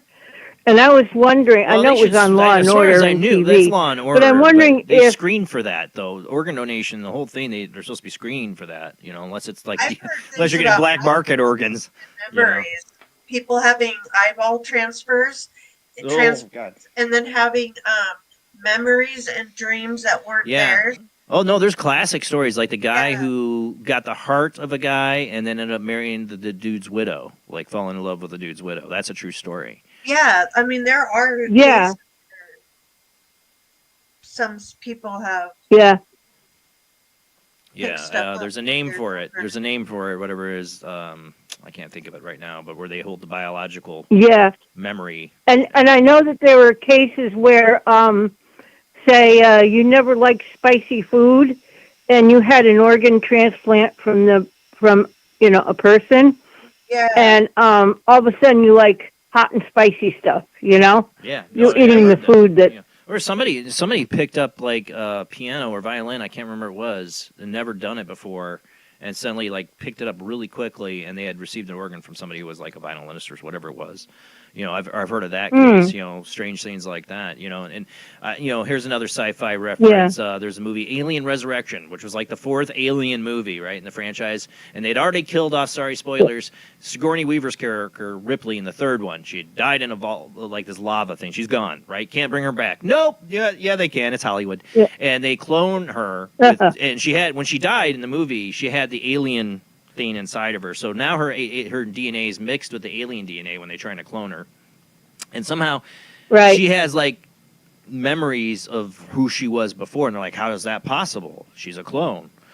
You know, well, it's like that's how the aliens share their knowledge when they get reborn or whatever. You know, it's spread through their DNA. Well, like can memories like that be spread through your DNA? You know, are our memories held in our DNA? Wow. Yeah. Also, I know, the people that used to do the exploration, like Carver, the mummies and stuff in Egypt. Yeah. They would, a lot of rich Europeans would buy the mummies, and they would eat them for an aphrodisiac. Yeah. Crush them up, eat them, and whatever else. Yeah. They covered that in Ghost recently in the TV show Ghost. They actually talk about that in that's a great comedy show. Yeah, and they bring that up because there's a mummy. Yeah. There's a ghost of a mummy, and she's like, "Oh yeah, we had the mummy down there. He was the latest thing. You know, we had to have our own mummy for an aphrodisiac. They were going to eat the mummy. Like a rip a piece off of it, or how much do they do? You know, they would. I heard that some of them, for an aphrodisiac, they thought that if you crushed the bones, that it was something. What's wrong? You know, an aphrodisiac. Oh my God! Yeah. And so all these, powder it. You know, who figured that out? Like who figured that? Who's the first person? Like, I'm gonna crush up these bones. Ooh, I'm horny. You know, like who didn't figure that out? Right? Like, who figured that out? Who started that lie? 7-Eleven immediately. Rich people. Yeah, I mean, I think after that they, these were the quote archaeologists or explorers, so they were just taking the mummies and selling them for profit, you know, and shipping them to England. I'm guessing England, you know, but European, and it was a thing, and I guess if you were rich enough, you could afford to do that. But again, wouldn't there be diseases with that?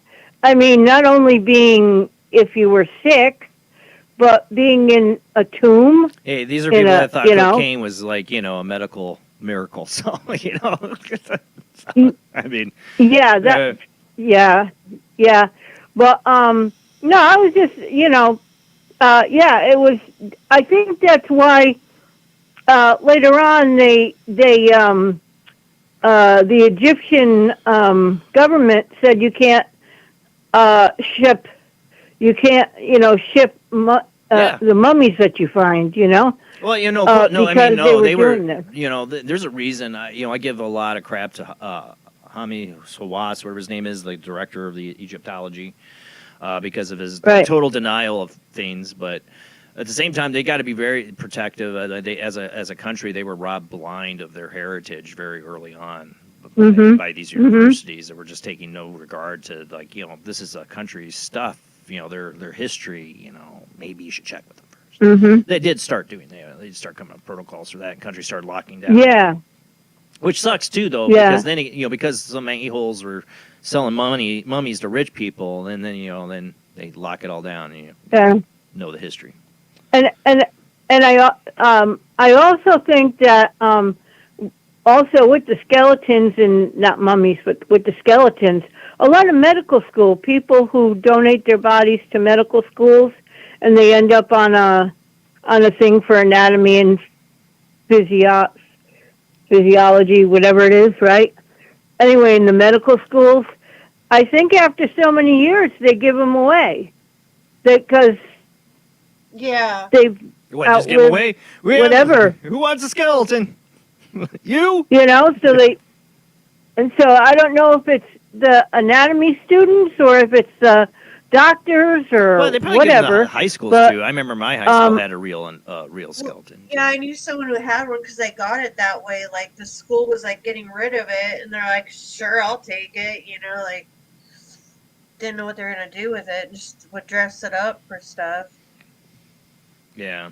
Yeah, and then you have a real human skull or real bones, that kind of stuff. Yeah. I do know. I know up here. I know up here that we have a lot of Indian sacred grounds that were destroyed. Yeah, don't be and taking they no built Indian houses bones. and stuff.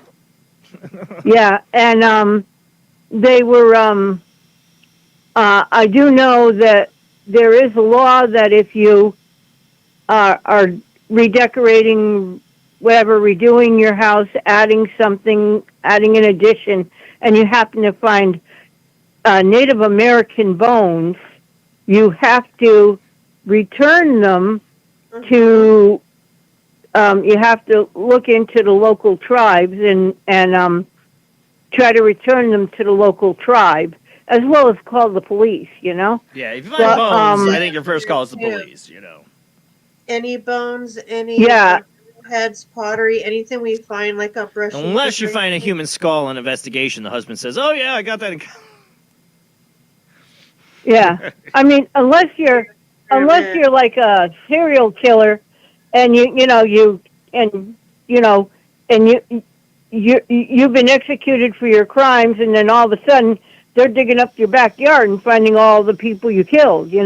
That's different. Yeah. But, I just say, so, I just interested in what this guy was doing with all those human bones. Yeah.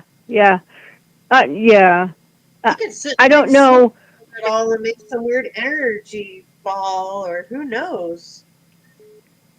I have heard of some people who have had unfortunate cases where they've had either a limb taken off or something, or a bone removed or other things removed, and they want to keep them. And they asked the doctor, Doctor, after the surgery, can I have that? Can I take that home? Can you clean it up and, put it in a jar, or, or let me go home with it, Doctor's like, sure, we're Yeah. Turn it in for. Yeah. Yeah, that's another thing I've heard. And I don't know, I mean, that would definitely be a conversation piece. Someone goes to your house and they go, "Oh, wow, where did you get that bone?" That's my leg bone. People have taken some really weird stuff home from the doctor, like either having something People are weird. moved or. Yeah. I mean, some people keep poop in a jar. I mean, I don't know. They just can't let go of anything. I'm sorry. Oh dear. Yeah, you never know. Oh yeah. I also wanted to mention on the show when the Wednesday night show, Jamie was talking about that strange addiction thing. Yeah. I looked it up. I actually could not watch the whole show. It was so. I can't watch those shows at all. Wild. I can't watch those shows at all. Yes, it was. Yeah. I feel like I'm watching somebody being tortured by themselves. Like I can't watch those shows. I feel horrible for those people. I watched that, and then there was a few other things that were really just as nasty. I couldn't even. Sorry, I couldn't. I just shut it off and said thank you. Me too. Okay. I wouldn't watch it either. I it can't watch was those really, shows either. really vile. No, I can't watch them either. You know. No, I can't watch them. Nope. I mean, it was worse than a few of the things that I've seen, and I thought they were really weird. I never you know? watched, I would never watch like Faces of Death, or I don't want to watch people being hurting themselves or being killed or harmed, or I don't want to watch it. Oh yeah, I watch fictional things and stuff like that, but in real life, I don't want to see it. I don't want to see that. People are torturing themselves in those shows, and they're like stuck with some weird addiction. It's just like they're in hell. Walking through Walgreens and opening up a nail polish, taking a swig and putting it back on the shelf, like eating dirt, like somebody's addiction to eating. Oh, dirt, yeah. you know, like ate a whole urn, like ate their whole father. No, what was one that they had to sniff? Lysol. One person was like they had to sniff Lysol. It's like burning their Eating sinuses. toilet paper. Yeah, it's horrible. Yeah. Horrible. The lady that no, there was a lady that ate raw meat. Okay, raw hamburger meat. There was something recent about that. And she was, having issues with her family and whatever because she actually ate raw meat. She bought raw meat and physically ate it, right? Didn't cook it at all. Not at all. And so, they showed her eating the various pieces of meat, Well, they tried to tell her it could be dangerous for you because of the meat and everything and the chemicals and whatever else, right? Well, it turned out that she had some kind of infection with E. coli that had been in her body because she's been eating the raw meat. Yep. I saw an article on that And last week, I think. Yeah, it's a straight ticket to E. coli for sure. yeah, and they told her it's very dangerous because it could turn into something even more dangerous, as far as her health was concerned. And all she put it up to was like, well, I just won't eat raw hamburger anymore. I'll still eat my T-bone steak. Probably like a weird deficiency. It's like there's not a difference. People have a deficiency problem, probably, except for weird other habits like the texture stuff and all that. But people who crave weird stuff usually are lacking. I see James's comment in there. I had a friend that would, what did he say? I had a friend that would eat it brown and eat it raw like a snack. My poor wife had to do that tonight because she has a medical test tomorrow, where she's limited on certain things she could eat, and like all she could do was like cook up some meat and eat it. Like it was very limited with rice, and she had some rice. That's it, plain. That's all she could eat. And I was like, oh, I'm so sorry. While I'm sitting here eating the dinner, she cooked me, right?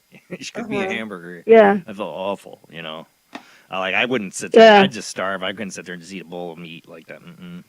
Well, there's also a thing. I don't know if it's, I don't know if they're still doing it, but there was a family on one of those shows, the Lifetime shows or whatever, and they and their kids are on a raw food diet. Yeah, I've heard of that. Yeah. And they eat raw vegetables. Okay, raw vegetables. I could see that. Vegetables, things like that. But they actually eat the raw meat, too. Yeah, I don't know about that. And the doctors, I was surprised that no one had called anybody on them. Not that I want. Yeah. Because of the fact that they're, they're eating actual, chickens and everything else like that. And I'm raw like, chicken? that's absolutely, no way. I could maybe Oh. possibly comprehend eating raw meat, You're like just beef, asking for but salmonella. chicken? No.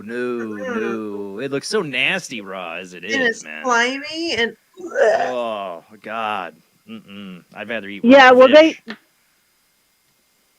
probably raw fish too, for all I know. I need raw fish. I mean, I've had it was a raw food I've had raw diet. fish, but I'm just saying, like, whoa, God, raw But you chicken, get worms. raw. There's a reason you don't eat it raw. Oh.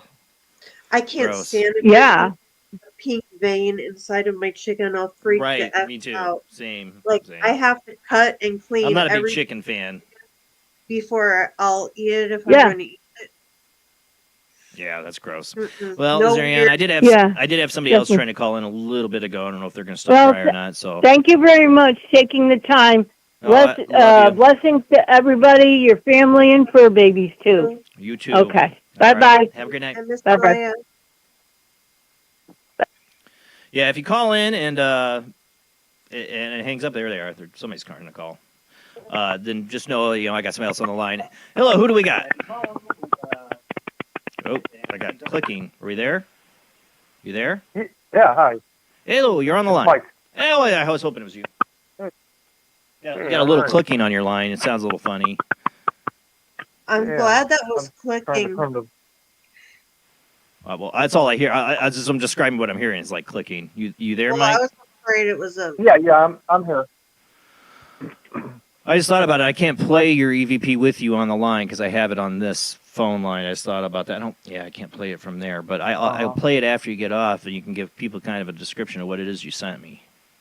Yeah, it was interesting.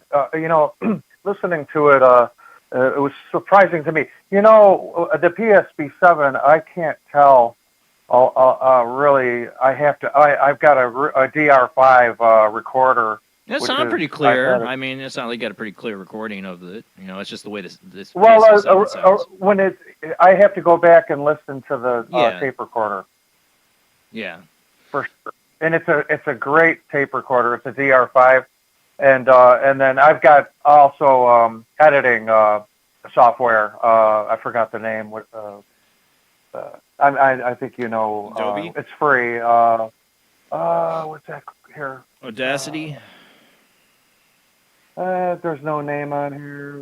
I don't understand that. Hang on. Free one's Audacity. For anybody who ever needs a free editing program, it's been out for decades. Audacity, I think it's still around. People can get that for free. And then there's Adobe is a good one. Oh, Audacity. I use Audacity. that one. Yeah, that's a free one that people can use. It's easy to use. It's great. It's been a great resource for a decade, more than a decade. Yeah, because I couldn't make sense, but I was,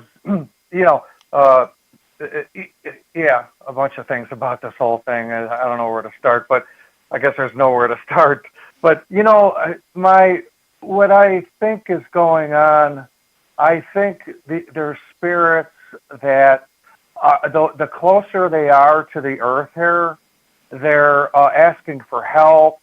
There's other spirits around them. It's just when they're closer to this plane of reality, to the earth here, and there must be many mansions. There must be different levels, and through my whole career of doing this, now I'm just hypothesizing too, but this is what I've concluded, my opinion. But that being said, it is, and these words are worth 1,000 pictures or 1,000 things. Like a picture could be a 1,000 words. Well, these words can be 1,000 pictures. It's just, and it's so related. It's almost like cosmic consciousness. Mike, so where were you at when you recorded this? It was just at my house. That's all. Okay, all right. No, I've had people with that. Okay, so you're just doing like an ITC kind of session at home. Yeah, I pray for the dead, and I know I sound like I'm talking out of both sides of my mouth. No. Like, why is this guy doing ghost box and he's praying for the dead? No, not to me and everybody Jamie. thinks We know a ghost lot box of people is that do evil. exactly. Me and Jamie, over 10 years of doing this, I know a lot of people do exactly what you do. So. Mm-hmm. It's Yeah, not weird to me. the Catholic Church actually says it's okay, but they don't want people. I mean, it's a tool. You have to be careful. You have to be protected of all that. Blah blah blah. It's no But the different. thing It's is, no different than messing with a Ouija board.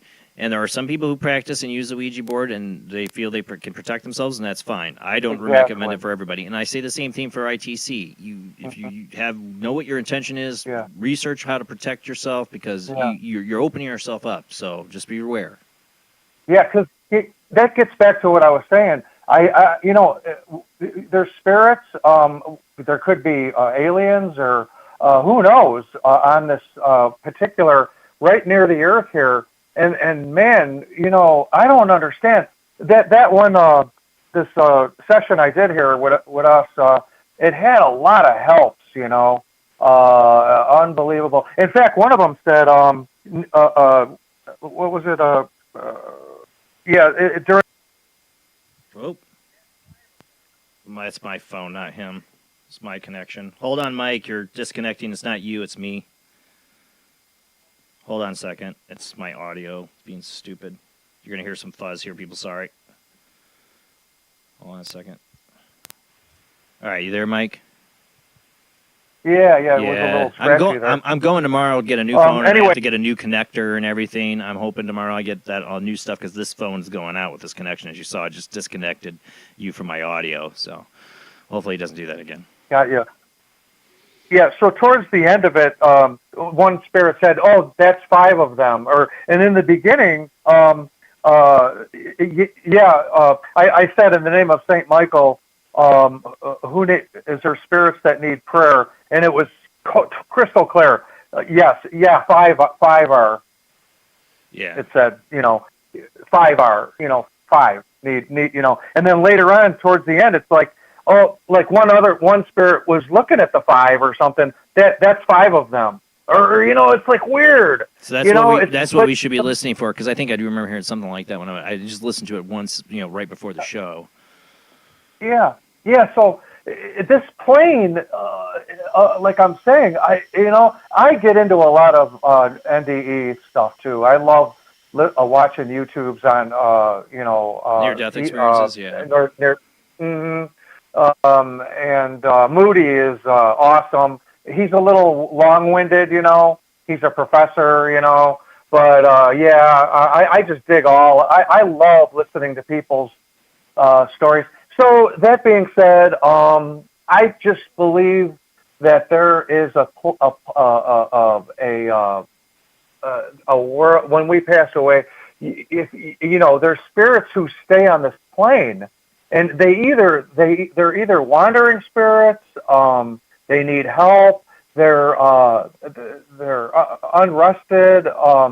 It's just, man, I just really have a feeling it's true. Those are the spirits that I'm listening to, Yeah, I believe it. I believe something's coming through. That's not just people's imaginations or audio pareidolia that people say. It can be those things, but I mean, I've had some. I've heard things that are just no way. It's no. You can't. There's no way that's a coincidence that what it said is totally related to what we're talking about. I've had names come through. Over the years, I was very skeptical of the SB7 when it was first introduced to me. As an early form of ITC, I was very skeptical of it, and then I had to let an investigator use it on investigation, and I was like, wow, okay, but I generally don't recommend it for investigations at all. If you're investigating a residential house, like somebody's haunted house, don't do it.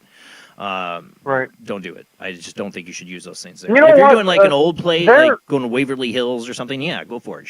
Go nuts, but protect yourself. These evil, these negative spirits that you're talking about, they are on that. They're in that same plane that I'm telling you about. Yeah. Okay, but they're nasty. Yeah. And I think your intent has a lot to do with it. I think your intent. I don't want to get.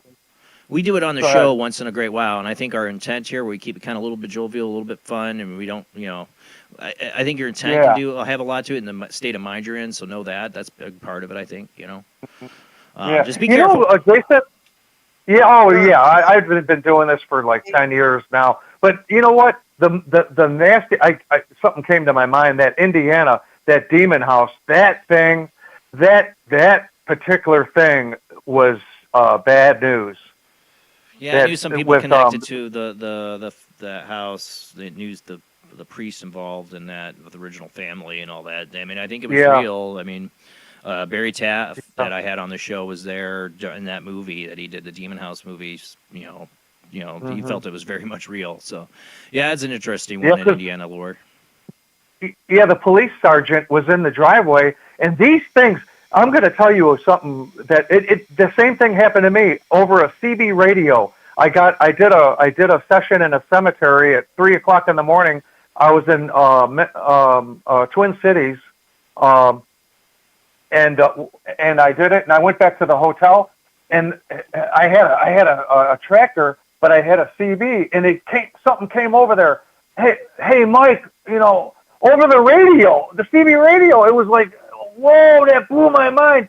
But getting back to that demon house, the sergeant was in the driveway. His car started moving, and something came over the radio. And he goes, the spirit said, "You in there?" It was real frightening, man. Yeah. It came across his radio, police radio. You see what I'm saying, man? Yeah. Oh, no, I think that's what I'm saying. I think what I've always said about ITC, people complain about the apps having words inside them and stuff like that, or the audio that people use. I believe they can manipulate any device to communicate through. Exactly. Anything. Exactly. Yes, sir. And be careful because they could probably manipulate us. Well, that's why my always is when you go down this rabbit hole, words of caution and be careful. Exactly. When you open yourself up to these things, like I want to talk to the spirit world. Well, the spirit world might talk to you, and who knows who's going to come back and talk to you. Just be aware. Right. My intention is to do something good, and for myself too, because the way I look at it. If I do something for somebody, maybe they'll be able to pray for me. You know what I mean? Like, that's the way I look at it. That's my approach to it. Maybe that's why I'm here. We're all here for a purpose, and we'll know more about it one day, that's for sure. But that being said, so my intention, but, other people are getting into it with a Ouija board and they open up, and then depending on your psychology, you could be really opening up some bad vibes and now you got people trying to channeling aliens. Is this last year's kind of message from David Barber and them? Like you can channel the aliens and bring their ships closer. I don't know.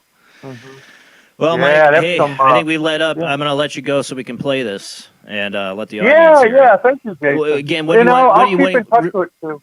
Yeah, always, please, Mike. But what are the things we're going to be listening for here? Oh, here, I was, listen for help in the beginning, and then in the name of Saint Michael, I said, does a spirit need prayer? 5R, you'll hear, and then, you'll hear, like, after that, needs prayer too, like another number two, and then, I hear, like they say, here, yes, and then another spirit said, "That's 5 of them." He's probably talking about the 5 originally. Yeah. And then, does prayer help you in the name of Jesus Christ? And then yes, you'll hear yes. Okay. All right. I'm gonna play it for everybody, okay? Mike. Sorry, I can't play it with you on the phone. It's just that's great. Thank you. God bless, Jason. Yeah, you too, Mike. Hey, man, have a good one. Okay. Yeah, bye. All right, I'm gonna play that for a second. I also want to give a shout out to Hillary. Is it who it is? No, not Hillary. Sorry, I do that every time because it just I small print here. Her day, Dylan. Let's see, where's my star there for becoming a channel member. Thank you. How do you say that? Her day, Dylan's 1772. Thank you again for your support. You've been awesome. Everything helps pay the bills for the show, and channel members and patrons, you guys really do help it. Or super chats like we had earlier from James. Thank you so much. Really does help, guys. All right, let me get to that. Let me get this. I think I have it in email. Let me let me put the do not disturb so we don't have anybody calling in while I'm trying to do this, because it's on the same thing. I have a rigged system here. It's not fancy. Oh no, I need to go to his email. Go to his link here. Here we go. There it is. You hear it, Jamie? Is there a soul that needs prayer? Tell me if it's loud enough.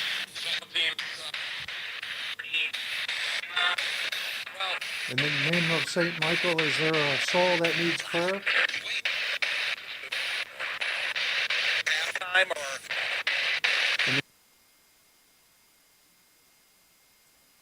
When I think we need help, my thing stopped. In the name of Saint Michael, is there a Something soul stopped it, that that's needs weird. prayer?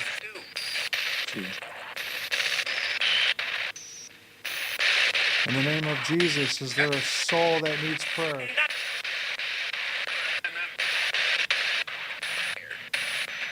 In the name of Mary, is there a soul that needs prayer?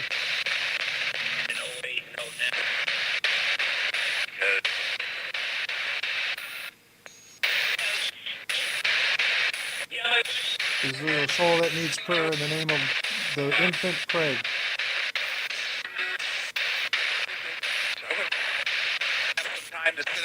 Does the prayers help you in the name of Jesus Christ? Do the prayers help you in the name of Jesus Christ?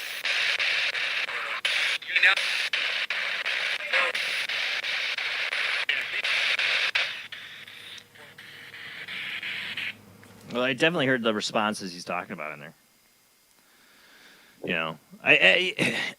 I think I saw somebody mention Steve Huff. We had him on years ago. And Steve did that for a long time, and he still does. I think. Yeah. Now he's moved on to his books and his Patreon groups and things, and he's writing a book, and he's still doing his readings and stuff, but I stopped having him. I'll be honest. I stopped. I met Steve. He's a real nice guy. Real nice guy. I went to the Bel Air House in Ohio. It was really fun. I don't get to go to many places. It was one of the few times I got to go somewhere with Bill that was on this show a long time ago, and my wife. It was a lot of fun. And I met Steve and Josh Lewis there, and real nice guys. But I'll say this right here and now. Like, nothing against them, what they do, it's their deal. I got over it. I got over the whole ITC thing when it started just being like every time a celebrity dies, these guys are doing a video on it, and that's them. That it's their idea that you got to reach out to them right away. I don't like it. I just don't like it. That's all. And I don't hate them for it. I don't dislike them for it. I just don't really care for it, and kind of got over the ITC thing. Like I am still very much interested in it. Tony Rothman's method. I really am interested in, because it doesn't have anything. There's nothing against people who use the voices or the apps or anything. Keith Weldon's. I still love the Necromancer app and all that stuff. But like what Tony Rothman is doing, I'm really interested in, because there's no voices. There's no audio. There should be no voices coming through the way he's doing it with the Staticom. So I'm really interested in that. That's why I've had him on. That's why I just don't do a lot of the ITC. It takes a lot of review time for myself. I do want to do more of them again, but I really want Tony Rothman on here to really explore his method more. I'm so interested in that. And it's like I said, I have nothing against Josh or Steve Huff. Keep doing what you do, and people are going to have issues with it. I don't have a huge issue with it. I'm just not a big fan of it. I don't know. Who are you going to talk to? I guess as being an ITC person, a video, you're trying to get proof out there. You're going to reach out to celebrities. I get it. People want to watch that. I just don't care. I just don't think, it's worthwhile to do that with celebrity. At first I thought, it's a way to get people's attention to the field and stuff like that. But now it's just like, it gets kind of gross after a while. Sorry. I don't mean to make anybody mad. Nothing against them. Like I said, they were both real nice guys. I just, not into that, There's my mouse.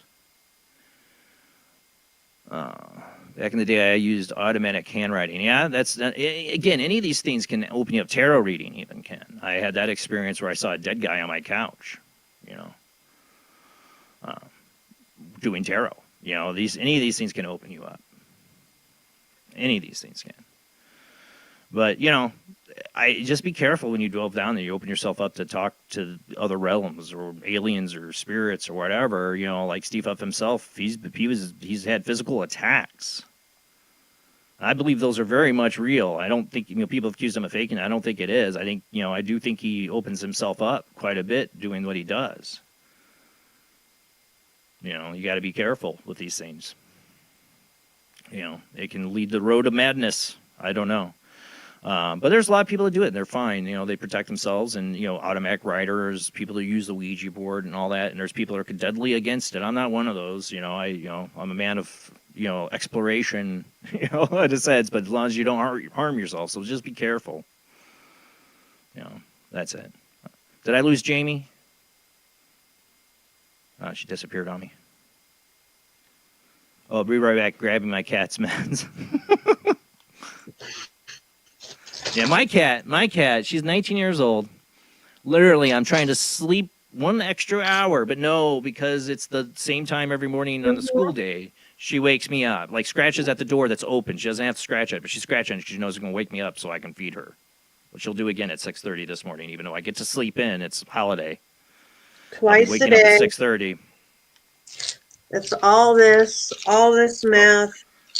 I forgot. If anybody was trying to call in, I had Do Not Disturb on while I was playing Mike's EVP. It's off.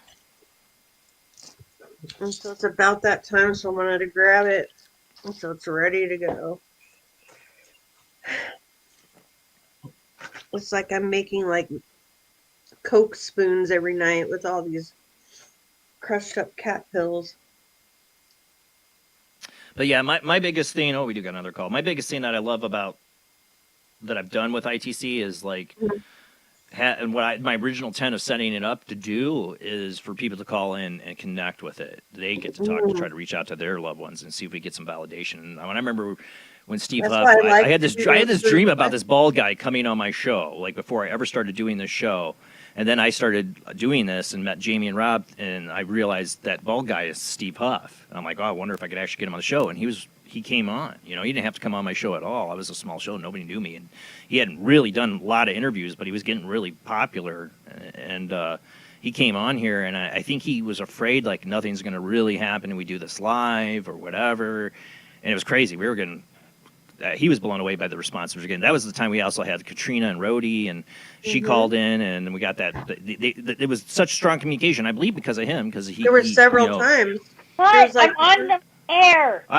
You're on the air, Marie. I hear you. Hold on, I forgot I had. Oh, hello. Hey, hold on, Marie. I'll get to you. But I forgot I had the volume still on. Hey, Marie.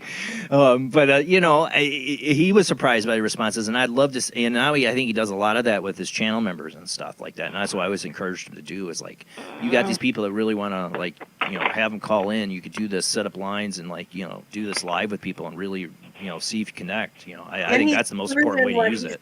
To prove. Yeah, that's what I'm saying. He has this thing with his patrons and channel members, and that's what they do, I think, and that's great. Hey, Marie, how you doing? Good. What you got going on? What you calling about? Or what topic do you want to talk about? Oh, what do I want to talk about? Well, who is a psychic that comes on every once in a while? Katrina? She's one of the number one ones. I've had several others. You're not a psychic, though. Yeah, she's not as. That's right. Oh, medium. Oh, yes. Sorry. It's all right. Okay. Yes. Katrina is like amazing. Very accurate. Yeah. Oh, yeah. Yes. Oh, yeah. Incredible. She is accurate. Oh, yeah. Oh, no. I reference her and a lot. then my mother telling me to brush my teeth. Oh, my gosh. I mean, yeah, she's been on. That's what I mean. That's what I said I love about Katrina. Like, she was. That's another one. Like, when Katrina was one of my first guests, and like she contacted me when she was so nervous to do this. She was live. so nervous to do the phone calls live on the show. The first. I would love to be a guest, but I don't know what to talk about. Well, I mean, you ever want to come on and you have like a paranormal experience you really want to share, or delve into. Yes. Well, email me. Let's set it up. Yep, let's set it up. All right, Marie. You paranormalsoup jbland@gmail.com. Okay. Thanks, Jason. Yeah, Marie, let me know. We'll figure out what we want to talk about. I'll get you on here because I'm looking for people with their real paranormal experiences. We'll talk about it. Yeah, and I had a real one, a real nasty one. Yeah, let's do it. Yes, and I'll tell you about it on the air. Yeah, no, oh my let's gosh. not spoil it now. We're going to have you on now. So. Okay. Okay. So Marie, Paranormal Soup, Yeah. jbland@gmail.com. Email me there because I do my booking through there. Let anybody else, you got a guest, somebody you think should be on, that's where you want to get a hold of me through. And please, like I said, you don't have to be somebody who wrote a book. You can be somebody like Marie here that wants to talk about their experience. I want to talk. I want to talk about it. So let's do it. Something crazy happen, and it's not a story that's been done to death, and yeah, nobody's that's how heard we. it. Yeah, that's what I want. That's what I want. So Marie, definitely. Even if it's just for an hour, you don't have to fill the whole 3-hour time slot. I'm going to do a short show tonight, anyways. So I mean, you don't have to fill the whole hour. Okay. Just like an hour, we talk about it, and then we'll open the phone lines if you want to stick around. Just a minute. I was adjusting my hearing aid. Oh, no problem. Sorry. I can't hear very well on the phone, but I can hear on the computer. Well, hey, hopefully we can figure it out. You don't have to come on camera either, but we can hopefully get you on StreamYard. You can just turn your camera off if you don't want to be on camera. But the audio, it might be better for you to hear on StreamYard and hear us, I think. Yeah, it would look like this. Yeah. Yeah, see how Jamie be has excellent. it. Jamie just showed it on her screen. You can put it to a photo or put it to whatever you want. It's not, or you have to show your camera. Yeah. All right, Marie. Yeah, awesome. I can do that. Awesome. I can do what Azariana does. Yeah, no, you definitely could. Yeah. Yeah. Well, Azariana came on camera, though, once. She did. She came on camera. On camera, She came on camera. Her Halloween show and dressed up in cat ears on the Wednesday show. I'll tell you. Yes, I remember that. A couple times I had Heather Wade on. I kept going like she could turn the camera on. She would tease it to me before the show. Well, maybe I might turn my camera on. I'm like, she never would. No. She was not. Yeah, I liked her too. Yeah, we miss her. I hope she's doing all right. Yeah, I hope so. Yeah. But yeah. And I missed her too. What was your favorite story I covered tonight? My favorite one was the weird one. Hopefully they're all weird, but yeah, they're all weird, all of them. The human skeleton guy, or yeah, the skeleton guy. I just want to know what he was doing with them. That's all. Yeah. I don't want to know. I don't. And I might got in a little trouble tonight when I was talking about Leonardo da Vinci's DNA. Uh-oh. I'm sure I'm going to get a nasty email from somebody about that one. Really. Well. Oh, no, let's not. Or how about memory erasure? Would you have your memory erasure procedure? Erasure. Yes, that would be so cool. No, it wouldn't. That would not be cool. Don't have your memory erased. No, that would be horrid, actually. Yeah, don't do that. Memory erasure. Yeah, I still have you on the YouTube. Hold on, Marie. My phone's doing it again. This is why I need a new one. Hold on a second, Marie. One second. I have to reconnect it. 1 second. I'm hoping to get a replacement, I hope, tomorrow. I'm hoping. All right. I hope it's getting replaced. Yeah, I'm here. I got to get a new phone, but I also have to get a whole new kind of adapter because they, of course, changed it to a C adapter. And hopefully the new adapter works just as well as this adapter, which is really probably not working well anymore. But it's the port on my phone's wearing out. Yeah. So the audio cuts out, and I have to replug it in. Yeah, sucks. No, I mean I'm on the other phone, my cell phone, and I have the volume turned all the way down and off. Yeah. Well, Marie, I'm gonna let you go because we're probably gonna end the show here now, an hour early tonight. Okay. But hey, you email me. We'll get you on. Okay, thanks, Jason. Have a good night. You too, Marie. Bye. Bye. Yeah, I don't know. That connection's getting bad. I hear it now when it happens. Like, it'll pop, and I'm like, oh, there goes the connection. And I can hear them. Then I'll hear them talking on my speakerphone on my phone. Like I can hear them coming out of the audio. But yeah. If you want to come on the show like Marie, and you have your own kind of paranormal experience that you think you can talk for an hour for, email me at paranormalsoupjbland@gmail.com. Should be in the show description if you're on YouTube or Facebook. paranormalsoupjbland@gmail.com. I got guests, like I said, Michelle Freed, thank you so much. And Gavin Lee Davies, too, has helped me try to get some guests. I need to get Paul Anthony Wallace. I talked to him tonight. I need to get him back on here. I was trying to get him on to talk about Eric Von Daniken. Like I said, I'm trying to find really good guests, but I also want to find real people with just their experiences, just to talk about it. I hope that's something you guys would enjoy watching or listening to. And it's a total safe space, zero tolerance for hate. It's a judgment-free zone.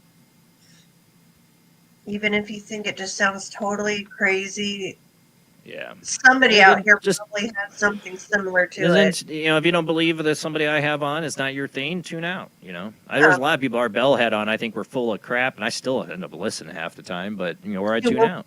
But you won't believe how many people hear it, and they're like, oh my gosh, I can't believe somebody actually brought that up. I've had A, B, C, and D go on for this many years, and I've never heard anybody else talk about that before. Yeah. That's what I want to do. I still want to get guest authors that are, put a lot of great work out there. I see her on Facebook. She's doing her own live thing now. I'd love to get Dr. Heather Lynn back on. She canceled on me and I never got her rescheduled, and that's somebody I need to talk to too. I bet people cancel for whatever reasons. They have health problems, stuff like that happens. But she was another one I never got rescheduled after she canceled. I'd love to. Carmen Turner Scott. I mean, she's been trying to come on the show. I feel so bad for her, and she's like me. She's a parent. She's got to get up on Monday morning. So I think she was trying to do this Monday or this Sunday night because she'd get to sleep in Monday. So she really wanted to do tonight, but she was sick. So we were only going to have her for an hour, I think, tonight. But so she's on. If you don't remember her, she's an astrologer and a really great guest. So we'll get her rescheduled. But that's it for the show, guys. We'll be back next Sunday with Suzanne Ross. She's written a trilogy series called The Up, Wake Up, Rise Up, and I missed writing down the other one. But talking about opening portals and psychic connections and things like that, a spiritualist kind of person, I think, is what we're going to have on next Sunday. Same bad time, same bad channel. Again, thank you to all my Patreons, YouTube channel members. Thank you to the Super Chat donations tonight. You guys, it really means a lot. It helps out pay these bills for these shows. They're sadly gotten higher over the years, sadly. The website, the StreamYard, and all this stuff gone up in price. So when you guys donate, that really, really, really means a lot to us here at Paranormal Soup. And to anybody just sharing the show and telling your friends about it, that means a lot to me. Every time I see you guys on my Facebook friends list that are sharing out the show, I love you. Thank you so much for doing that and telling people about Paranormal Soup, where the weird happens live every Sunday night, 10 p.m. Central, 11 p.m. Eastern, 8 p.m. Pacific time. Check us out on Facebook, YouTube, and we're on Twitch too. Don't forget to subscribe, follow, and keep telling your friends. All right, guys, have a great night. See you next Sunday.